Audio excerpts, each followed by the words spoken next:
see the usual gang of misfits and dope addicts are here.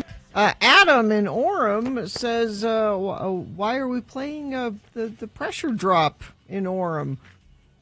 Well, we're playing it at other places other than Orem. Mm-hmm. We're not playing it just in Orem. Just beaming it to Orem. Well, it's the theme song, so. I guess Adam doesn't understand how radio works. No, he doesn't. No. Good morning. Because on this day in 1986, do you, Kerry Jackson and Bill Allred, remember the very first time you did a show together? I don't remember the first show. No. I know we played a lot of music. Bill read the news. Now, you guys were put together, correct? Yes. Explain what happened. So I had left. I was working at the radio station at KJQ, and I left to go work at a TV station. Mm-hmm. Coog. And I was there for a year, and it was just awful. It was awful because the people who ran it were about the stupidest people I'd ever met in my life. And so I was in charge of putting public PSAs on the TV. So that, and these are they're videotaped messages. Mm-hmm. And here's what the guy who was running the station said to me. And we had no advertising, so there were lots of PSAs between. And there was a PSA for the United Negro College Fund. Donate to the United Negro College Fund. It's a great thing, and da-da-da-da. Still a fine charity today. Mm-hmm. He called me into his office and said, "Why are we running a PSA for the United Negro College Fund? There isn't a Negro college within 100 miles of this." And I just went, "Oh, right." Now, about the time that was happening to you, you know what was happening to me? What? I was up in Logan. That's right, yeah. At Z104. Mm-hmm. Dan Gerard, who was my PD, who gave me middays. Mm-hmm. And the midday show at noon was an oldies show. Okay. And he says, you can pretty much just play what you want. Oh, okay. I mean, great, terrific. Yeah. So I started playing a lot of soul music that I had been missing all that time, soul and blues. And he calls me in after a couple of days, and he says, listen, just got a call from a sponsor. Mm-hmm. Could you play some Beach Boys instead? Could you? That's code, Kerry Jackson. What are you saying, Dan? It's similar attitudes here. Similar attitudes. Similar attituts between the guy who was running. He goes, the sponsor's a little uncomfortable with with that race music. Isn't that what they used to call it? Race music. Anyway, so it got to this point where I went back to the owner of the KJQ. And said, and I'd been sort of working there a little bit on the weekends anyway. Mm-hmm. That's when I would see you. Yeah. Kerry and I would see one another then. I was doing a Top 40 Countdown show on Saturday, and I would come in and do some commercials and stuff like that. Anyway, so I went back to the owner of KJQ and said, "This TV station is awful." And he said, "Well, why don't you come back here? I'll come on back full time. We'll put you with Kerry Jackson, and you guys can do a show in the morning." Because I was doing currently mornings with Paul Wilson. That's right, the program director. Mm-hmm. And I don't think Paul really wanted to do a morning show. He was just he had fun at first, but then it started to grind on him because he was PD and all the other things that he had going. So Paul was fine with that, I think, and I came in and Kerry and I started working together, and that was it. And we started doing little bits, and we were doing top 40. Yeah, top 40 music, Mariah Carey, and because that was the format of the station. Yeah. That wasn't a choice you guys made. That was the format. Miami Sound Machine. No, I wanted to play Miami Sound Machine so much. I couldn't. Little River Band. Yep. All that stuff. So then the owner of the station was speaking to the people in charge of KCGL at the time, which was only doing what was called modern music then at night. I was going to say not all day. Not all day. It was a special... They were renting the station, essentially, the signal, from like 6 p.m. to 6 a.m. They went from KCGL to KRPN. Yeah. And so he saw what was happening over there, and he says, I think we could do this. And so he contacted them, and it was Mike Summers came in, a couple other people, Richard Reese, a couple of people. and said, yeah, we could do this 24/7, but you can't interfere.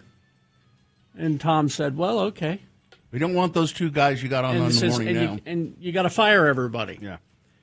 And Tom said, okay, I'll fire everybody except for Carrie and Bill. They need to do mornings. No. Oh, no. That's no way. They just don't get it. They just don't get it. The audience will hate them. And you know what? They did. They did. They hated us. Hated us for about a couple of months. Thought you didn't understand the music. Even though I'd been listening to it on my own. But you were known as Top 40 guys. But, And from day one, all the modern music people made it somewhat difficult for us.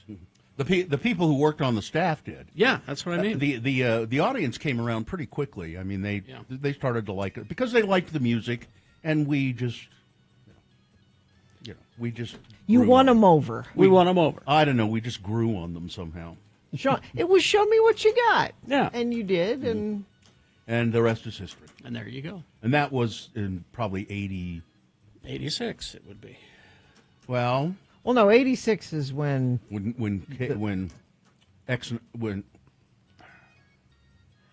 86 was the first time you guys did the show together before it switched Top over. 40? Yeah, I think so. Or were you doing that before?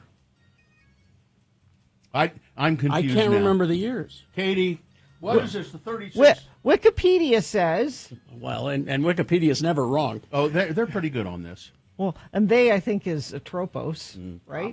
Probably. Yeah, if anybody we should be asking, it should be Atropos. It says, the show originated at Ogden's KJQ as the Fun Pigs, hosted by Jackson and Allred. We were top 40, all right. On June 9th, 1986. It was later retitled Radio from Hell. Oh, okay. So that came after. Right.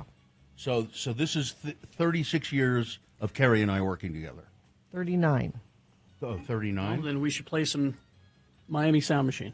Little River Band, come on. A little bit of that on the way. No. I'm so tired. Well, 39 years will do you. Yeah. Yep, that's what it did. Nice parade yesterday. Yes. Nice to see everybody. Mm-hmm. It was a smaller affair. Oh, it was. But still an enthusiastic group, and it was nice to see everybody out there. And those of you who didn't come, shame on you. Exactly. You should have been at the parade. And businesses corporate sponsors that pulled out, shame on you. Yes. Yeah. Cowards. Yeah. All right. Well, let's.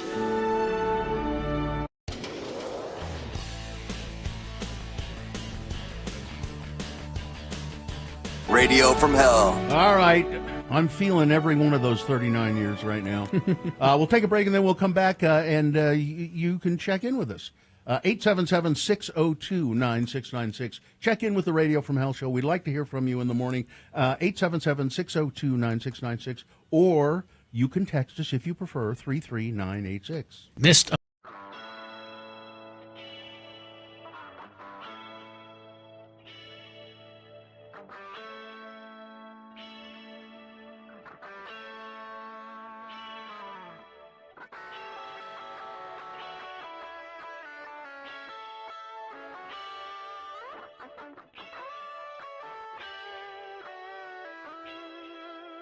I have an email of interest here.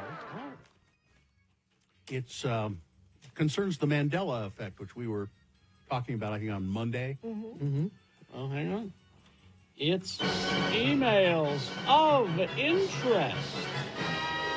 Hello, Bill. Hello. Hello. I was, as always, listening to the show this morning, and my attention was piqued, especially during your discussion of the Mandela effect. I have similar baffling memories. For instance, the Berenstain Bears book being spelled and pronounced Stein or not Stain, as the publishers claim. Mm-hmm. But it is Berenstain, S-T. But many people remember it as Steen or Stein. And then at work today, I was listening to this particular podcast, and an episode came on. It goes into some additional weird memory lapses and conspiracies, so I thought I'd send it off to you, and she's sent me a link to this podcast. It says, on the last story in this episode, it's a rather short show, I'm curious how you remember this particular product. Fruit of the Loom. Mm-hmm. Now, the company swears that the logo did not have a cornucopia. It did not. I remember it always having a cornucopia, and apparently so do others. It goes further into detail, but the company swears that all of their undies and attire were sold without a cornucopia, just bunches of fruit. Yeah. Yeah. And I think that is, and why would the company lie? Because people get so entrenched into the to this Mandela effect thing. They go, no, they're lying. You know, the company is lying. Well, it's like I said, there are people who swear that there is a genie movie starring Sinbad called Shazam, and it does not exist. Here's the best one I remember. This happened. Nobody told me it happened to me. I was talking with a longtime former salesman of ours, way back in the KJQ days, and we were talking about the Procter and Gamble story. And there used to be a moon, a little like a crescent moon on Procter and Gamble products with some like stars around it. Yeah. And I can't remember. I think that was there a guy sitting on it, or but it was just the moon. It was just the moon and the stars. stars. Yeah. And people, and there was no explanation of what that was on Procter and Gamble products. And they made tons of stuff, you know, all kinds of things. And that little symbol was always on there. And so people said, you know what it is? Procter and Gamble is a product that's sold by the Satanists. It's the biggest. It's the biggest satanic, and it's very successful, and it makes the satanic church very rich. It's a saint. It does. It's a Satan symbol, and you go, well, come on. And then I'm talking to the sales guy, and he said, no, listen. I was watching the Phil Donahue show, and the guy who was the head of that church was on, and he talked all about it. Said, yep, Procter and Gamble. And he's not the only person who swears that they saw this show. Did not happen. So the president of Procter and Gamble was on, and he said, "Yeah, it's true. We that's a symbol of the devil, and all of our products are." And he just kept going on and on about. You didn't. I saw him on Phil Donahue, and then I looked into it. I remember this is years ago. I looked into it, and other people swore that they had seen. It's easier to debunk a guy on these Phil things Donahue. now. Yeah. What's weird about that, too, though, to me, is that I think it gets into a sort of form of mass hypnosis. Sure. In a way. You know, people start talking about it, and it becomes real. That's how conspiracy theories start. Yep. It's amazing to me that works. All right. The name of that podcast is Geek Show. Heart Starts Pounding Horrors, Hauntings, and Mysteries. Okay. Email of interest. All right.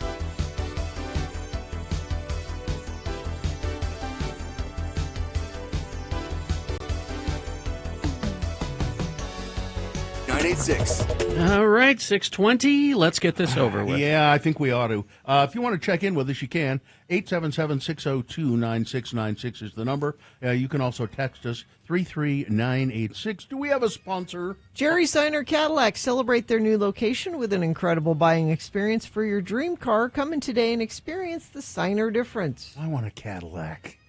The moon is 96.8% full. It's a waning gibbous moon. The moon will rise today at 8:03 p.m., today being Monday. It's the 9th day of June in the year of our Lord, oh, Jesus Christ, 2025. It's no apologies period day, Gina. Okay. You make no apologies for menstruating. I'm sorry. Make no apologies for your menstruation. It's Lester William Paulfus Day. Do you know who that is? I do not. That's Les Paul. Oh. His career dates back to 1928. Les Paul, a fantastic guitarist, teamed up with his wife Mary Ford, and they had many hit songs. He died in 2009 at the age of 94. It's Donald Duck Day. Donald made his cartoon debut in The Wise Little Hen back in the summer of 1934, voiced by Clarence Ducky Nash, Donald Duck. And it's National Automotive Service Professional Week, the people who keep our cars running. And this is the morning show that relies on AI for every moment we're on the air. It's Radio from Hell, starring the Lords of Morning Radio, the AI-generated Kerry Jackson. I'm AI-generated Bill Allred. AI is responsible for generating Gina Barberi over there. Katie, for short, is our fine producer. Looks like we have Ari. Ari, that's right, Ari. And Monroe is in there, is helping out as well. Tanner? Who? That's Tanner. Bill, I'd like you to meet Tanner. Looks like Monroe to me. And now we have check-ins, and a special check-in this morning. I'd like to start there. Sure. Well, you want to take the other guy first? It's up to you. I don't care. Let's go to New York City. Sean Kensing. Sean from New York is on the phone with us. Good morning. Good morning, Sean. Congratulations on 39 years, guys. Thank you. Thank you, Sean. People might not remember Sean. When was the first time you called into our show? Oh God, I want to say it was maybe 2008 or something like that. Didn't we? Does that sound right? Didn't we meet through Air America? I think we may have, and we met because I had a friend in Brooklyn named Georgette who was a very big fan of your show. Yes, that's and right. The strange thing was, though, I discovered your show independently. She was from Salt Lake, and I mentioned it to her, and she said, how on earth did you start listening to Radio from Hell? And I just found you guys on the internet while I was wasting time working at Air America one day. Now, And Sean, that's how it all. the story with Sean is he decided he wanted to come out to Salt Lake, but he didn't have enough money to kind of Stay in a hotel? And so I said, well, you can stay at my house. Because Bill just says stuff. And then I went home and told my wife, and she said, and we had two very young children in the house at the time, and she said, "You what? you don't know this person. You have no idea." And she said, "No, absolutely not." And I said, and Kerry said, "Oh, I'll do it." And so Sean stayed with Kerry. Which is crazy. I mean, Sean, you have to admit, that's crazy. I'm just going to come across the country and stay with somebody that doesn't know me. No, it was absolutely insane, and I've explained many times this story to my wife, and it baffles her completely. Yeah. By the way, speaking of which, you mentioned the Tropos. I was looking at the Radio from Hell blogs, and I searched for my name, and there was an entry where I had called you guys, and I had said I had an appointment for meaningless sex later that week. And in January, I celebrated 10 years of marriage to the object of that meaningless sex. Oh, well, there we go. Congratulations. So, way to go. Thank So you. meaningless sex can lead to lifelong companionship. And now, Sean. Yes, and yeah, go ahead. I just want to say to my wife, if she's listening, honey, it has gotten slightly more meaningful over time. Slightly. You see, this is why. So we had Sean call in, be on the air maybe once a week, and this is kind of why we ended it, because Sean would make comments like that. New York City. These kind of depressive sort of mordant. And finally, I think we said one day, Sean, this has just gotten to be too much. Yeah. Now, are you still and you working? also used to check in on whether I had taken my medication. And Right. Yes. I want to tell you, I discontinued that against medical advice years ago. So you're not taking your medication? I'm not. No. Does your wife feel safe? I could get her to call in later. Are you still working in the field, the mental health field? Not only am I still working in the mental health field, I am at the age of 43 a graduate student. I'm getting my master's in social work. Oh, excellent. Excellent. Great. Nicely done. Nicely done. Thank you. Well, Sean, it's nice to hear from you. Let your presence be known on occasion in the future, okay? I will. Thank you. Nice to hear from you guys, and congratulations. Thank you, Sean. Thank you very much. Bye. All right. Bye. Let's go to Adam. Good morning, Adam. Morning. Thanks for letting me listen. Mm-hmm. And Gina, Yes? you can do it. I believe in you. Thanks, Adam. We all believe in Gina. By the way, I'm made of A1, not AI. Yeah, exactly. You are. You are. A1 generated. I'm A1 generated. What's up, Adam? Well, I have sports desk news for Gina. Oh, okay. A professional rugby team, the Utah Warriors, had their final home game of the season Saturday, and they finished first in the league and secured a home playoff spot. Excellent. So they're playing this Saturday at Zions Bank Stadium. Thank you. I will mention that in my sports report. Excellent. All right. Thank you, Adam. You guys have a great day. All right. See you later. Bye-bye. Johnny B is here. Johnny B, good morning. Hello, good morning. Happy 39th year. Thank you. Thank you, Johnny. I can't say that I've been a forever listener, but I did start listening to your show when I was building my first house years ago. That I had a radio that I would have on the sawhorse while I was framing in the wintertime, that when the temperature changed, the radio dial changed as well. It was a dial radio. And there's this awful Christian station that's right next to X96. And it would cycle through the station I was listening to that station. I was stuck up on the floor joist building the floor and stuff. And it finally got to the point where it got warm enough that it kicked over to X96. And I was like, what's this? This is interesting stuff. So I wanted to let you know that's how I started. I like to think the universe was trying to lead you to us. There you go. Yeah. So you've been with me on a few homes that I built. Okay. Anyhow, I wanted to let you know that today's a good day for me as well, because today's the last day of my chemo treatment. Nice. Good job. It will be done today. Good. Well Good job, done, Johnny B. B. Yeah. We've been thinking about you. All right. Excellent. Thanks for checking in with us. It's also my friend's birthday, so I have to get that in there. Anyways, have a good morning. All right. Well done, Johnny Thanks. B. Mixer driver Shane is here. Hey, Shane. Hi. Good morning, Lords. Gina, you're a great addition to the show. I've been listening since day one. Thank you. Except for a 2-year vacation for the church, and then 15 years that I lived in Taiwan. But I love you guys. Thank You're the you. best. Well, I think it's nice that you've let Gina know after all these years that she's a good addition to the 1996.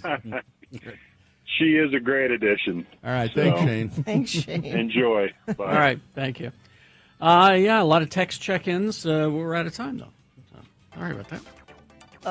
You can text us traffic if you see something. Everything as far as the UDOT cameras go seems to be moving well, but sometimes you see stuff that UDOT doesn't. That's where you need to text us and let us know. 33986. Stay cool all summer and lower your energy bills with a high-efficiency AC from Larson HVAC and Plumbing. Get $500 off at larsonhvac.com/X96. All right. We got some messages and a song for you, and then it's Big Boy News. And Frank Christ presents the Dead Celebrity Game. Very important sports coming up just after 7 o'clock. Boner of the day, all on the way. Bill Frost beat Gina. Big day. All right, stand.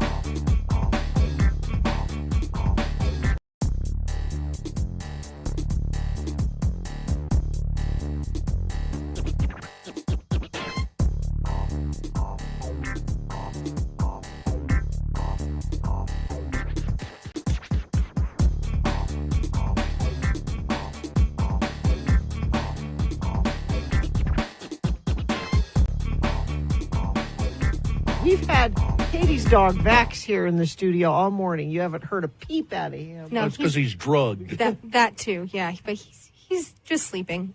He had his He had his nuts cut off. Well, I wasn't exactly. going to say it that way. He got neutered yesterday. Yeah. And Did you ask to save them? No. Ew. No, that's not something I ever wanted to do. I don't know, just as a In a jar? Yeah. We have an oddities shelf, but I already have his teeth up there. I think that's enough. You have an oddities shelf. Yeah. What else is on your yeah. oddities We have shelf? a sheep's brain in a jar. We have And you're a gobbling goblin a dog foot. nuts? Wait a minute. What's a goblin foot? It's like a raccoon foot. That's just the bones. What the hell? Are you sure you want to be telling people about this? We have that petrified bat that I found in the studio like a year and a half ago. I'd just like to point out that, Katie, this never came up in the interview process. Right. I avoided that until about 4 years after you guys decided to hire me, so that way you can't get rid of me. You know, you're telling us all of this, and I'm looking at you on the monitor where your hair is so beautifully red because of the weird lighting or whatever. and I mean, and you are such a charming looking, just fresh, wonderful looking person. Thank and you. You're going, well, there's a sheep's brain. Yeah. And Well, I also have my tattoos covered up because then when I do this, a lot of people are like, "Oh, she's one of those people." You have all the accoutrements of being one of those people, and yet you don't seem to be one of those people. You know, I can is her own appear person. to be that way if I need to for any specific reason, like for guests or whatever. But when they get Or to when really trying to know buy me, a sheep's brain from somebody. that was my husband. That wasn't me. But you know, I appear to other people. But when they get to know me, like you guys finally have at 4 years, my true side of absolute weirdness comes out. Except you're not. You're not weird. You seem perfectly normal to me, and yet you have a sheep's brain. I've fooled him. I've I done will say it. this: that in the future, any applicants to the Radio from Hell show, I do need. I do need you to tell us if you have an oddity shelf. Yeah, that should be a question on the. Yeah. Do you have an oddity? I also have a bat that's like encased in acrylic, and its wings are out. It's really pretty. It's really pretty, actually. Now you say you have this. You call it a goblin foot.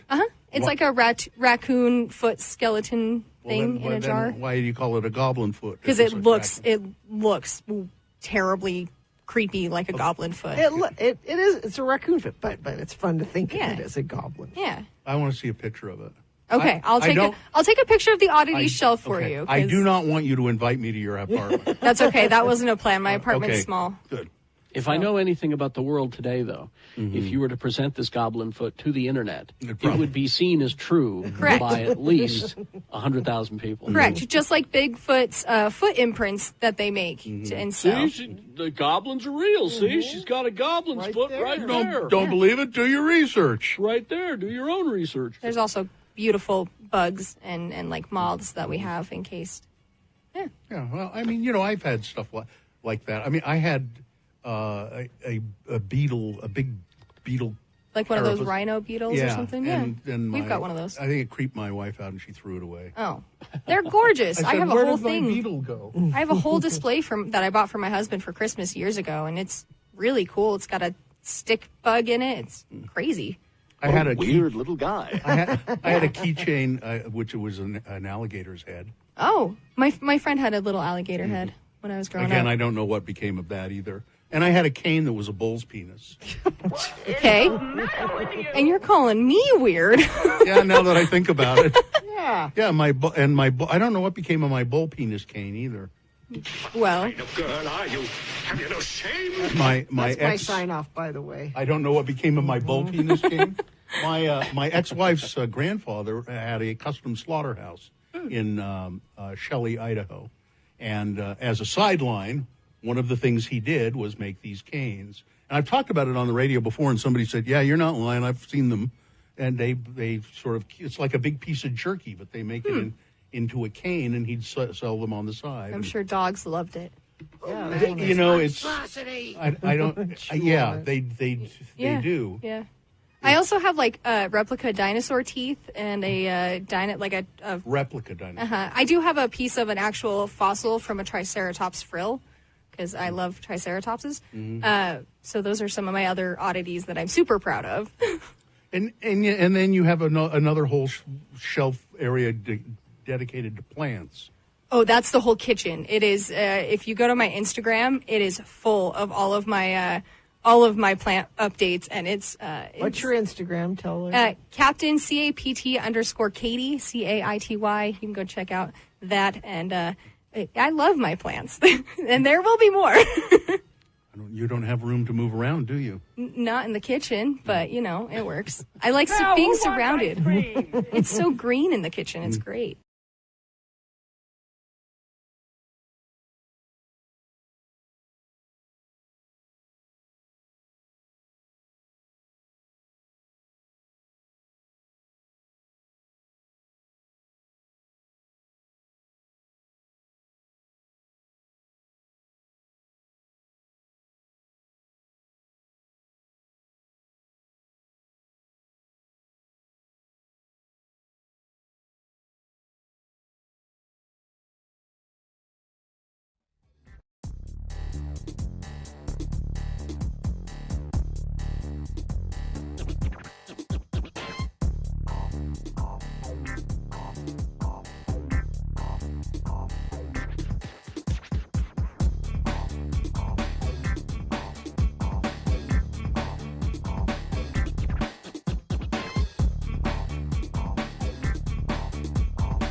Because 1986? 1986.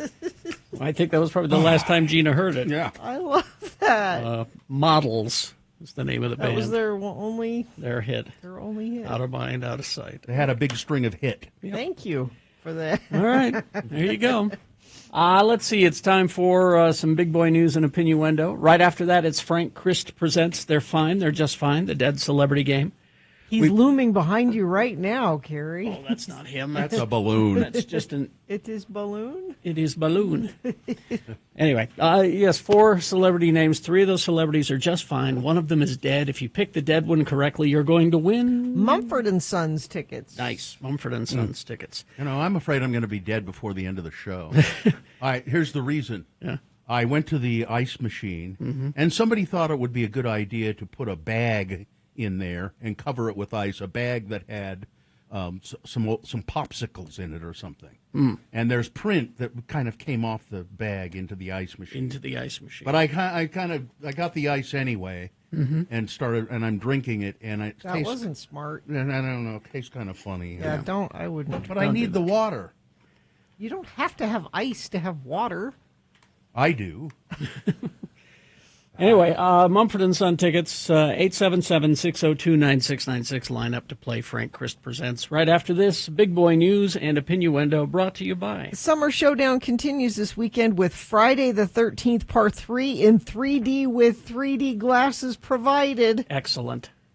Versus The Burning from 1981. And for the 50th anniversary, see a restored version of the eerie classic Picnic at Hanging Rock. Get your tickets. An Australian movie. Get your tickets at slfstix.org. Well, Jared Leto has been accused of sexual misconduct by multiple women. On Saturday, June 7, Airmail published a story following interviews with 9 women who claimed that the 53-year-old actor and musician behaved inappropriately toward them, some while they were underage. The women allege a long-standing pattern of such behavior. It's been an open secret for a long time, an anonymous woman told the outlet. Among the allegations, Mr. Leto is accused of asking sexual questions to a 16-year-old girl, walking out of a room nude in front of a 17-year-old and exposing himself, and fiddling with himself before putting an 18-year-old's hand on him. In a statement to airmail, representatives for the 30 Seconds to Mars band member expressly denied all allegations. Among the allegations featured in the report, Laura LaRue, a model who was 16 in 2008, recalled meeting Leto at an animal rights benefit and connecting with him over email before he invited her to his studio. She visited his studio in April of 2009 and recalled him flirting with her while she was there. A representative for Leto told Airmail that their communications contained nothing sexual or inappropriate, and that LaRue later applied to work as Mr. Leto's personal assistant, further underscoring the absence of anything inappropriate in their interactions. I'm not commenting on his character at all. This is just my personal anecdote with Jared Leto, who 30 Seconds to Mars performed at a big-ass show years ago. Long time ago. Yeah. I was giant pregnant, like visibly giant pregnant at that show. Yeah. And he mercilessly flirted with me. I am not making excuses for him in the slightest. I am just saying he is a flirt with everybody. And that means that could be inappropriately with younger people. Could be. Yeah. Law enforcement officers fired tear gas and rubber bullets at protesters in Los Angeles on Sunday as they gathered downtown in response to Donald Trump's extraordinary deployment of the National Guard over the objections of the governor and the mayor. Some might say his illegal deployment of the National Guard. The clashes came on the third day of demonstrations against Trump's immigration crackdown in the region as the arrival of around 300 federal troops spurred anger and fear among some residents. And Pete, I use a lot of hair product, Hegseth, the Secretary of Defense, saying, we might just have to deploy Marines, you know. That would be using the United States Army against the citizens of the United States. And the police department in L.A. has said, please don't do that. Listen, the police department in L.A. is really good at being fascist. They can do it on their own. They do it better than just about anybody. They can do it on their own. But they even said, please don't. Don't do that. Yep. It's fine right now. They're just stir stuff up. They're just marching and you're going to make things worse if you do that. The voucher program here in Utah, what do they call it, one size fits all or whatever it is. Over the course of the program's first 8 months, families collectively used their vouchers on more than 7,300 different vendors, according to the Salt Lake Tribune. What kind of things did they use this money on? This money that's supposed to be for education? Well, some tuition at Judge Memorial, passes for Hogle Zoo, skiing at Snowbird, bicycles and sports equipment, a seaboat tour in Seattle, visits to medieval castles in England, surf lessons in Hawaii. Surf lessons? A meet and greet with a giant panda named Hui Mei at the San Diego Zoo. Those activities account for hundreds of taxpayer dollars that Utah parents spent through the state's more than $80 million school voucher program in its inaugural year, according to the Tribune. Going great. An initial roughly 10,000 students received an $8,000 scholarship for the 24-25 school year through the program known as Utah Fits All. The money could be spent on a broad range of educational expenses, including homeschooling supplies, private school tuition, extracurricular activities, with few limitations. So apparently, it's okay to take surf lessons in Hawaii. It's our physical education class. Educational. That's our... Yeah. And then we're paying for that. The largest chunk of money went to expenses that the Tribune categorized as academics and learning. That's about $36 million overall. Nearly 60% of the money spent, but a lot of it, the rest of it, the 30%, went to a variety of things that you would not really want to count as education. Meanwhile, a lot of our schools don't have air conditioning. Yeah. Most of them don't. Southern Utah, the controversial pipeline meant for a water-strapped but rapidly growing Iron County community is back on the table. The Pine Valley Water Supply Project has been placed on hold at the local water district's request for 2 years, but the Bureau of Land Management quietly announced late last month that it was resuming an environmental review of the pipeline and its associated wells, solar farm, and transmission lines. It is very much needed, said Paul Monroe, general manager of the Central Iron County Water Conservancy District, the agency behind the project. It's the lifeblood of all our community. It's going to be our future. Cedar Valley, which includes Cedar Valley, Enoch, and Canaraville, has no major rivers and depends entirely on wells for its water supply, but its groundwater has been dwindling for decades. Central Iron County communities currently pump about 7,000 acre-feet or more each year. Then the aquifer can sustainably recharge.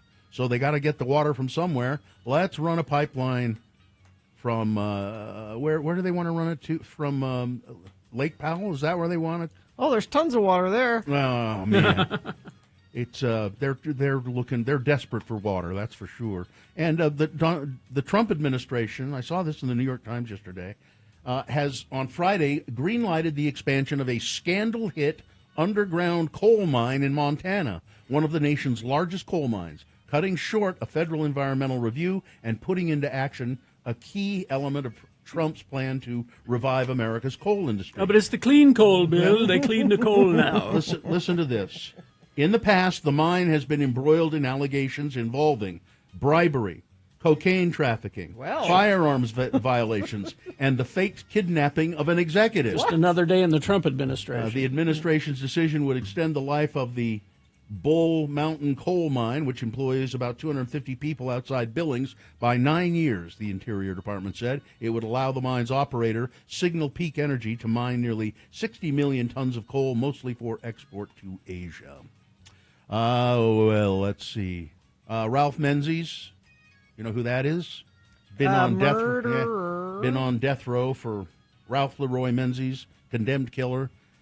They have finally decided he's competent enough to be executed, which is a weird thing to say. Which means that he's aware enough to know that, oh my God, they're going to kill me. I mean, that's.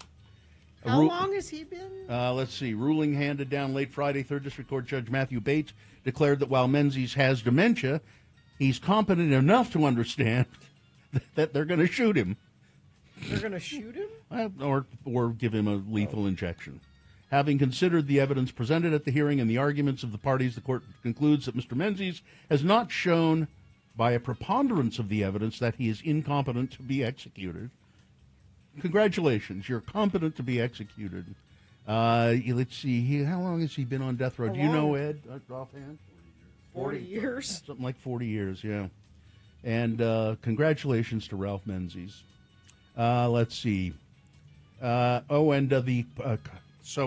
Colombian presidential candidate, Miguel Uribe Turbay. He'd been a senator for the conservative Centro Democratico Party since 2022. He was shot in the back of the head by a 15-year-old kid while he was out on the campaign trail, running for president of Colombia. Let's see. And then finally this story. For some, I mean, the headline caught my eye. Female anglers seek more representation in Utah. Okay. For some, fishing may just be considered a recreational activity, but for Jennifer Beauchard, fishing is her life. It's something I grew up with, and we did every other weekend, you know. That was our getaway, she said. There is a lack of female anglers in Utah. What are we going to do about this problem? Does she have a suggestion? Reflecting a larger representation issue nationwide, Faith Heaton-Jolly, spokesperson for the Utah Division of Wildlife Resources, said that there is one reason that outshines all the others. There's just this kind of lack of representation, right? They feel underrepresented, and they don't see themselves maybe in the sport of fishing, she said. Have you tried an Instagram post? Beauchard said she was excited fish influencer to compete in a women's fishing tournament in Utah back in May, but because there weren't enough female anglers, the tournament had to be canceled. This is devastating. I think you better learn to fish, Gina. Why? I don't know. Well, if you Help learn, out. Help your fellow female anglers. I don't mind I like to fish, but then I am very girl and go, will you take it off the hook? I can't do that part of it. You like the sitting on the edge of the lake part. Yes. Yeah. I like the remaining seated part of All it. right. What? Okay. Sports weather traffic. Well, we've got very important sports coming up in a minute, so hold on to your hats for that. Weather, hot today, actually 10 degrees above normal today, 92 expected for a high today, 94 tomorrow, 96 on Wednesday. No rain in sight, so it's summer. It's here. Catch it. No traffic to tell you about. I'm looking at the UDOT cameras. I see no slowdowns or incidents happening there, and I don't think you've sent anything in via text. Oh, somebody did. Slow down 201 eastbound, about Bangor Highway. I don't know what the holdup is. That's okay. Just letting us know that it's happening. That's Infiniteam doing its job. Texting in at 33986. Boy, this water does taste funny, Frank. Oh, I wouldn't do that if I were you.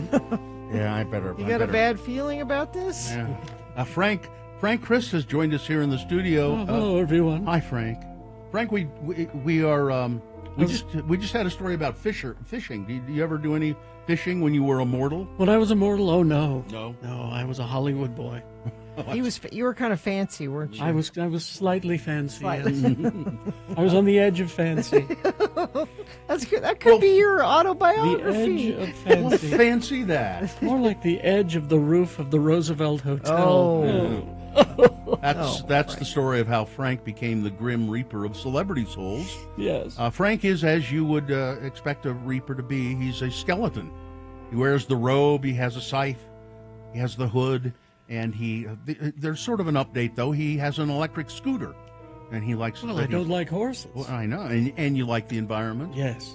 Try to help wherever I can. It's a curse that Frank has. He is charged with reaping the souls of celebrities, and that's so hard for him. Because they are precious to us. We love our celebrities. Everything they say and do is right. Except for James Woods. Frank joins us every weekday to play the game we call Frank Chris Presents. They're fine. They're just fine. It's a pretty macabre game, I have to say. A contestant has to identify a dead celebrity. Frank gives me a list, 4 celebrities on the list.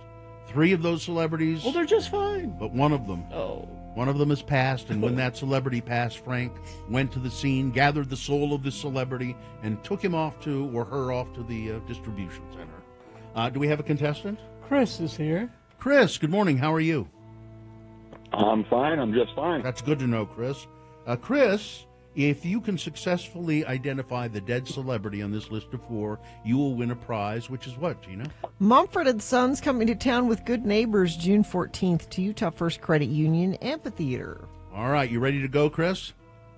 I sure am. All right, because this is National Automotive Service Professional Week, Frank has given me a list of actors who are in movies that have them involved, they're involved with cars in some way or another. All right? Number 1, Michelle Phillips. You know, she was married to John Phillips and to Dennis Hopper. She was married to Dennis Hopper for 8 days. She was in The Mamas and the Papas. On television, Phillips played the mermaid princess Naya on Fantasy Island and was in Mike Hammer, Murder Takes All. She was also in the TV miniseries Aspen and The French Atlantic Affair. She was in The California Kid, which is the name of a hot car, and all of that. Number 1, Michelle Phillips. Number 2 is Barry Newman, started his career on Broadway, and then Newman co-starred in his first film, Pretty Boy Floyd. He made his breakthrough with his first starring role in The Lawyer, and then a TV show called Petrocelli. He was in the cult classic Vanishing Point, about a high-speed cross-country car chase. Number 2, Barry Newman. Number 3 is Michelle Lee, known for her role on the primetime soap opera Knots Landing. Lee began her career on Broadway in How to Succeed in Business Without Really Trying, made her movie debut in the film version of that. Her other film appearances include The Comic and Along Came Polly. She was in a movie called The Love Bug, which is a Disney movie about cars. Number 3, Michelle Lee. And finally, Susan George starred in movies early in her career: The Strange Affair, All Neat in Black Stockings, Die Screaming, Mary Ann, Fright, George guest starred on the television show Enter the Ninja. She was in Straw Dogs and The House Where Evil Dwells. She was in Dirty Mary and Crazy Larry, about race car drivers, mechanics, and cross-country chases. Number 4 is Susan George. All right, Chris, which one of those actors is dead? I'm just going to take a stab at it and say number 2. Barry Newman. That's correct. Died in. He took a stab at it. Yeah.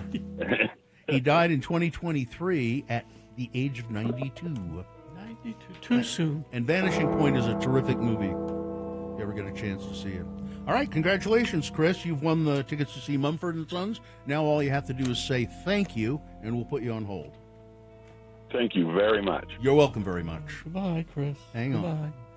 Well, I've got to go check on Dick Vitale. Oh, the sports guy. Oh, Ordinarily, I wouldn't take a sportscaster, but he's a celebrity. I'm helping out. 86 today. He shouts a lot.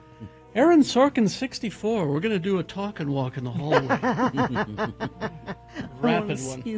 Goodbye, everybody. Goodbye. Goodbye, Frank. Yeah, just an Infinity member saying slow down on 201 eastbound about Bangor Highway. Don't know what the holdup is for. That's okay, Infinity. Just let us know what you're seeing out there. You don't have to have all the details. I mean, some are great, but that's the only issue that anybody's reporting. If you see something, you can send it in to us at 33986. Business owners, do you owe $15,000 or more in employment taxes and don't know what to do? McClure & Stewart, your local trusted tax attorneys. Go to McClureandStewart.com today. All right, KXRK Provo, very important sports with Edward K. Brass coming up after these messages. Stand by. Stockton 12 Honda. Stockton 12 Honda is your number one Honda dealer. They're in the Southtown Auto Mall out in Sandy. I've purchased 2 or 3 cars from them, I think it is. And I will. That's where I'll go in the future when I need another car. Stockton 12 Honda. They've been voted Salt Lake City's best import new car dealer of 2025. Big news for your wallet. Trade-in values are at their peak right now. Stockton 12 Honda would like you to know that used car values are the highest they've ever been. The best time to trade in is right now. They have an expert appraiser, and they'll give you top dollar for your trade-in. Stockton 12 Honda is, and really it's a great experience when you go there, a very nice experience. They get you, sometimes you'll spend hours at a car dealership, not at Stockton 12 Honda. They've got everything streamlined, and they know how to get you in and out of there in great time. Stockton 12 Honda, Southtown Auto Mall in Sandy.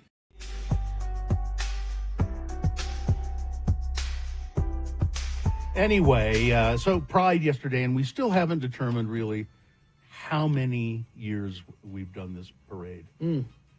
I don't know as I've ever missed one since we started. I missed one. I can't. Were you out of town? I was out of town, yeah. I can't recall missing one. But always a really good time. And I remember the very first time that we did it, I knew that a lot of our listeners would be there. I had a pretty good sense of that, but I was overwhelmed by the reception. And it's just been great every single year. The people, yelling out and calling out to us, and I can't remember anything negative ever happening. It's always just been great. No, it's always been a good time. Yeah, and always beautiful people. Our friend Stuart Graves. Hi, Stuart. He's probably listening. He's usually up running this time of morning. Finding money on the ground. He finds money all the time. He found a $100 bill the other day. That's what he said. Yeah. But he a few days ago posted, this was very nice. He said, do you know who I look forward to most during Pride weekend? Seeing longtime allies and parade participants, Carrie Jackson, Bill Allred, Gina Barberi, Katie. There's a whole bunch of photos from Pride's past, and he posts. He's taken our picture at Pride for years. Too bad these aren't dated. Yeah. But if you did you give one to Katie to put up there? I did. They're getting it on. But there we go. If you this is that's from this year. This is from this year. This is from Sunday. It's kind of fun to go through Stuart's Facebook camera roll and see us for several. I mean, he obviously didn't get our picture every year, but there's lots of pictures of us at Pride there. If you go to x96.com/live, you can see a a picture from us yesterday and me wearing way too many clothes. Yeah. Who's that guy with the gray beard? That's you. Ooh, man. Are you going to get that trimmed and cleaned up?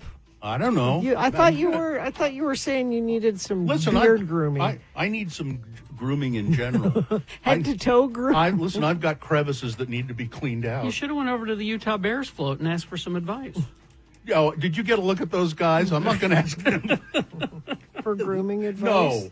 No. But, Carrie, you have your lightsaber umbrella, which you have had at, I don't know if it's been at every Pride, but a long time. Lots of them. Yeah. Mm-hmm. It was either that or my Matrix one. And I just grabbed that one. I like the lightsaber one. Yeah.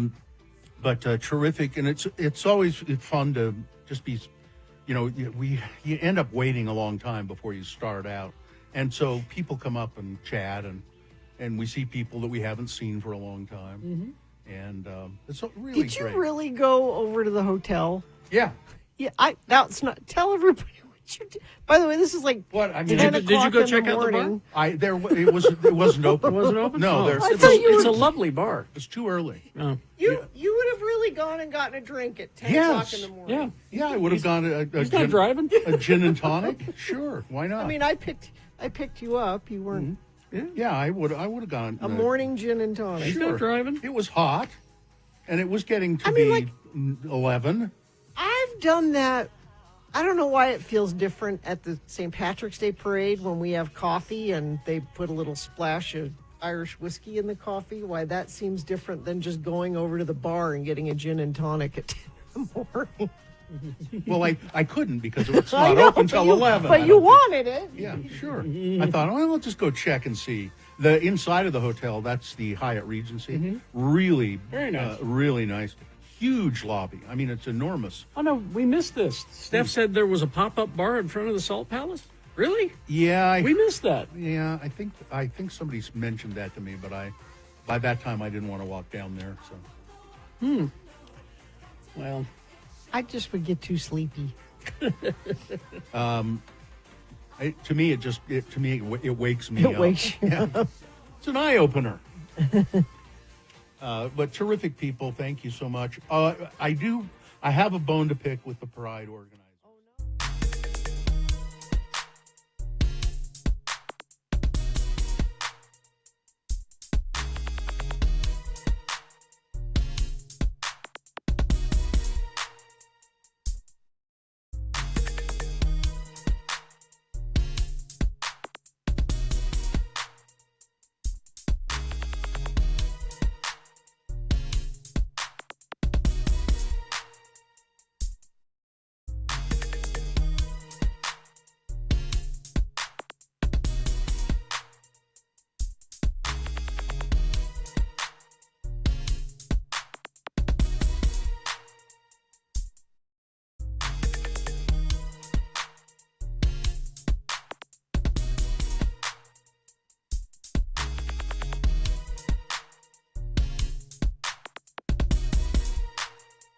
It's 6. Like Larry and Murray did, who is requesting some very important sports. You're in luck, Larry. He's getting it.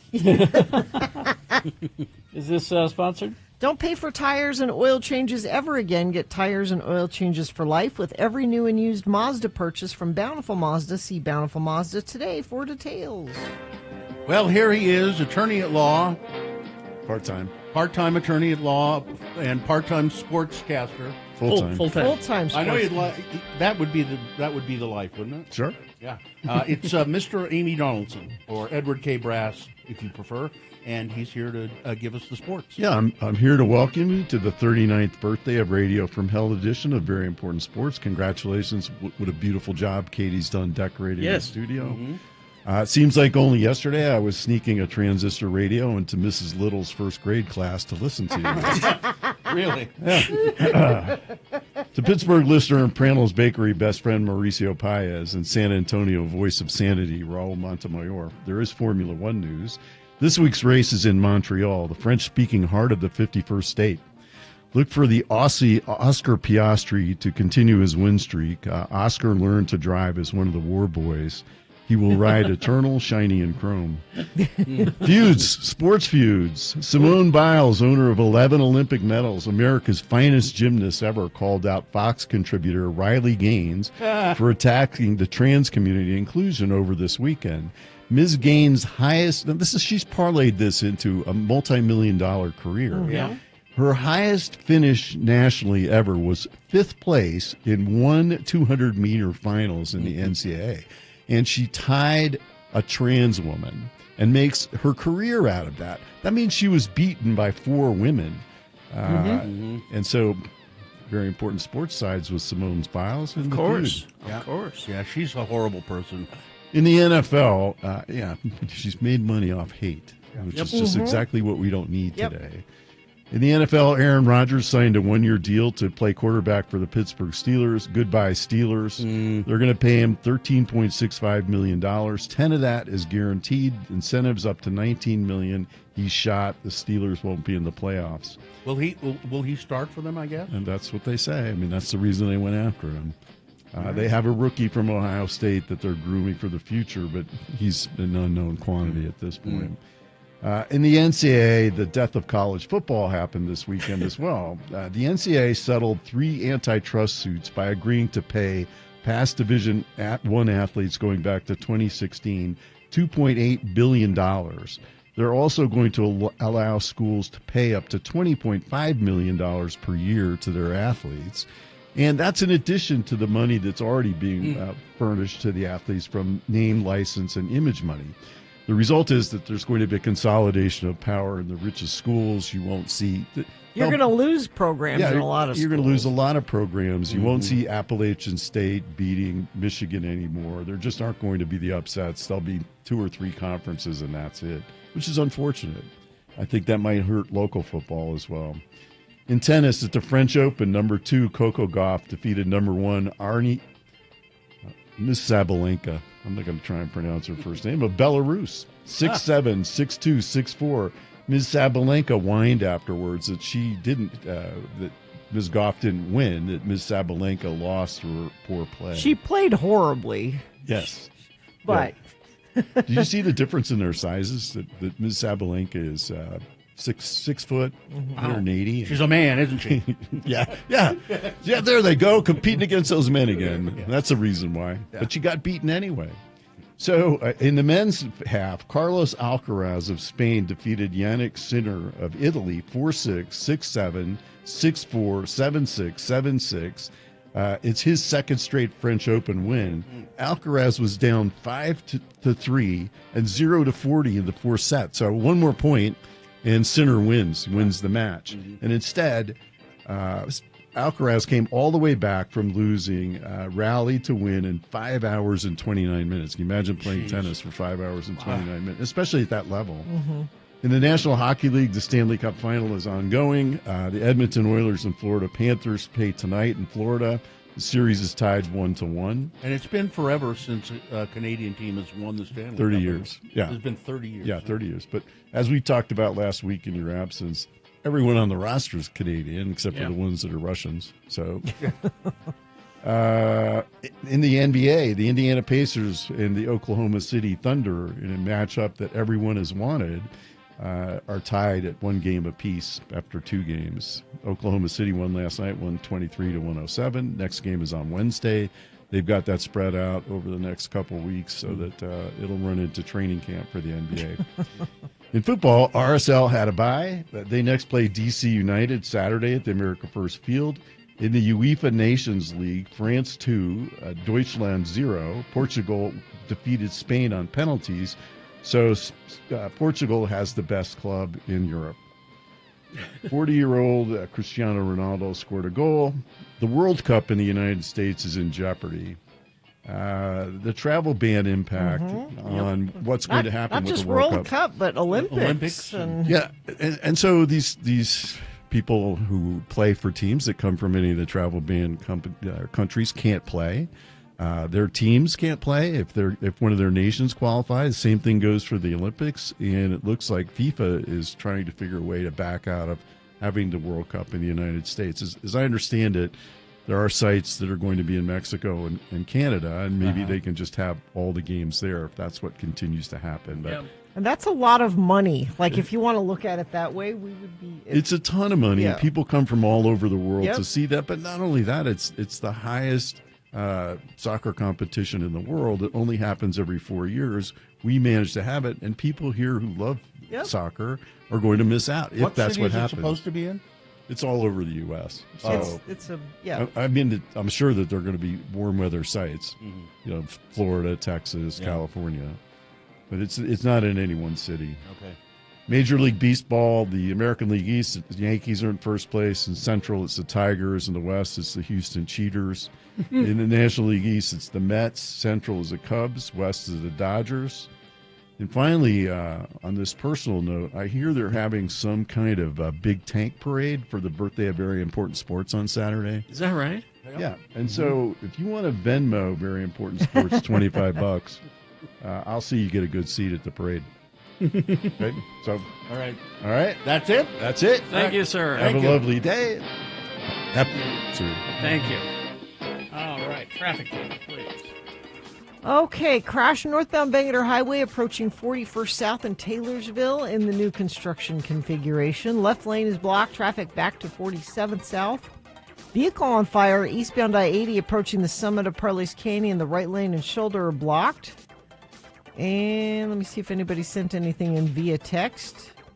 Northbound I-15 slowing at Point of the Mountain. Incident management just entered the freeway at 146th. I'm expecting something more as I travel north. Well, let me know what you see when you get there, if it's safe for you to text 33986. All right. Let's see. We got boners coming up here. The candidates you will be voting for this time. Boner candidate number 1. He had an excellent reason for exceeding the speed limit. Boner candidate number 2. Use it for hot dogs. Use it for chickens. Don't use it for ID. And boner candidate number 3. Spray away the cokey. All right. Boner of the day, big boy news, all coming up after some messages and a song. Stand by for that. Randlife.com/X96. Well, Randlife is a local mortgage company. I know that because they've had my mortgage. And they're very easy to deal with, terrific people. And if you are in the market to buy a home right now, maybe your first home or maybe you want to buy up, Randlife has made it really interesting for you.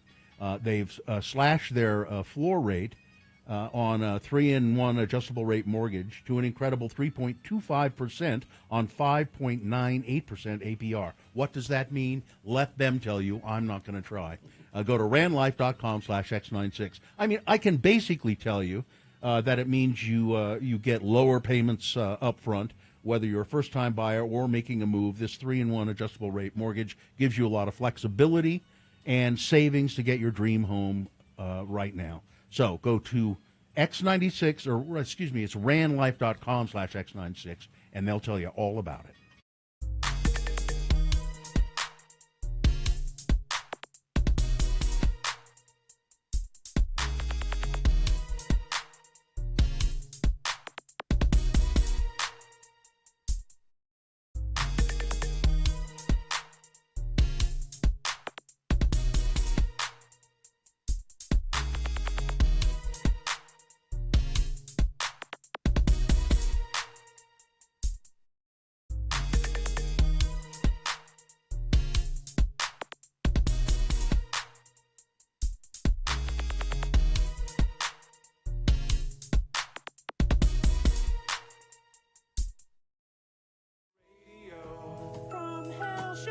These are things that are bugging you, friends of the program, things that you want out of your life. And if you send them to us, radiofromhell@x96.com, and put "must go" in the subject line, well, maybe these things will disappear from your life and you'll be happy. Carrie? Okay, I'll start a couple from the foot of Mount Doom.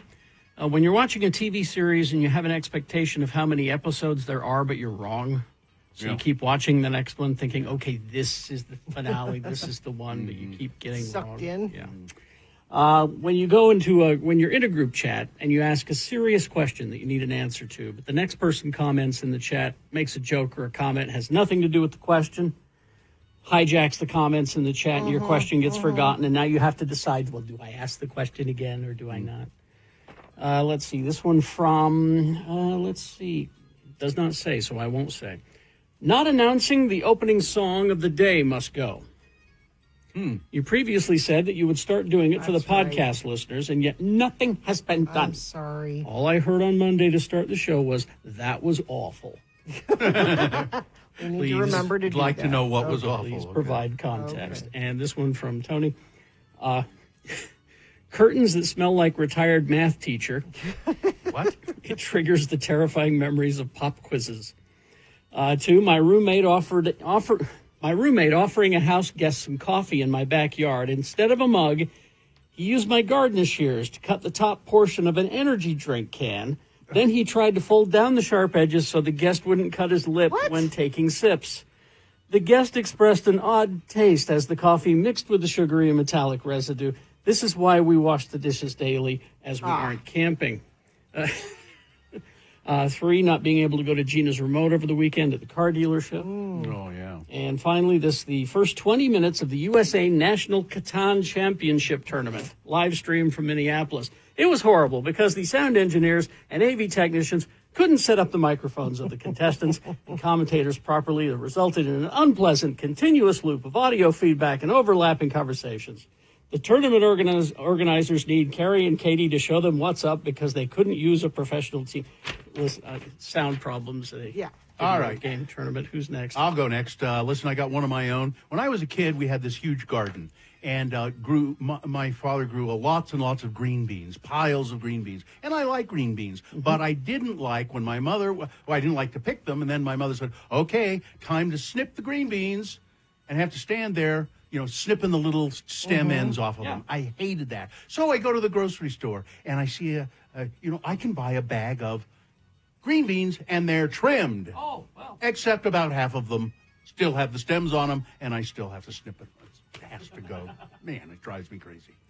This one says, good morning. My one-way political conversations with all of my family must go. I am so sick of constantly hearing them say that Biden is too old and worse than Trump, that Trump was bad, but Biden's worse. I'm tired of correcting them, and I feel so alone down here in Utah County. We're here with you. Thanks for letting me listen. Kirk for Morum. Yes, you can use my name. This one is my latest list of things that must go.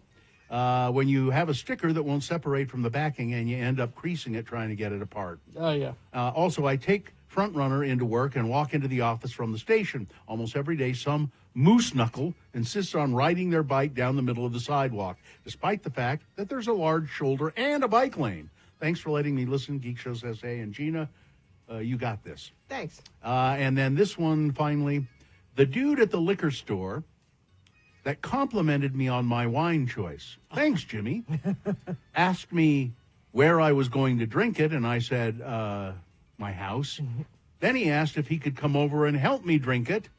I said politely, I'm okay. And his response was, you're a bitch. What? Credit to the wine store. Wow. Would you like me to repeat it? Wow. Credit to the wine store on 3rd and 3rd. That kicked him out. Parents, moms, dads, moms, dads, please teach your children. It really scared me. Please make this go away. Gina? Interesting. One of my own. When about a half hour before your alarm is supposed to go off, you have to pee. I hate that. Yeah, and you lay there and you're like, no, I can wait. I can't wait. and then you're up. This says, hello, Lords. It's Shane. And hell yes, use my name. Okay. Things that must go. My cute, naughty cat who likes to pee on me and my wife at night. That he knows how to use the box. That cat's going into a bag in the river. He has had a clean bill of health from the vet. I'm pretty sure it's because he's from Ogden's West Side where we rescued him. There you go. Also, things that must go. People calling us witches because we have 2 black cats. Let's see. Good morning. Crossing guard here. Things that must go. People speeding through school zones, whether there's crossing lights or not. If you see a cone in a crosswalk, slow down. And finally, my thing that must go is my buddy. I'm going to meet him at the movies. What must go is he went to Jordan Landing when I was at Jordan That has happened to me. Yeah. That has happened to me. They should change. You changed the name. Things that must go on the radio. From Hell Show.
Songs from 1986. What happened in 1986? Lots of stuff. Yeah.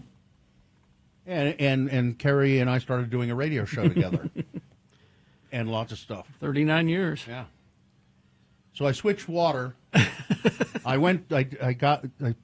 set that aside, the water that may be tainted from the ice machine here. Yeah. And now I'm drinking liquid death. Oh, okay. It really makes no sense. It's just canned water. Yeah, I know. I don't get it.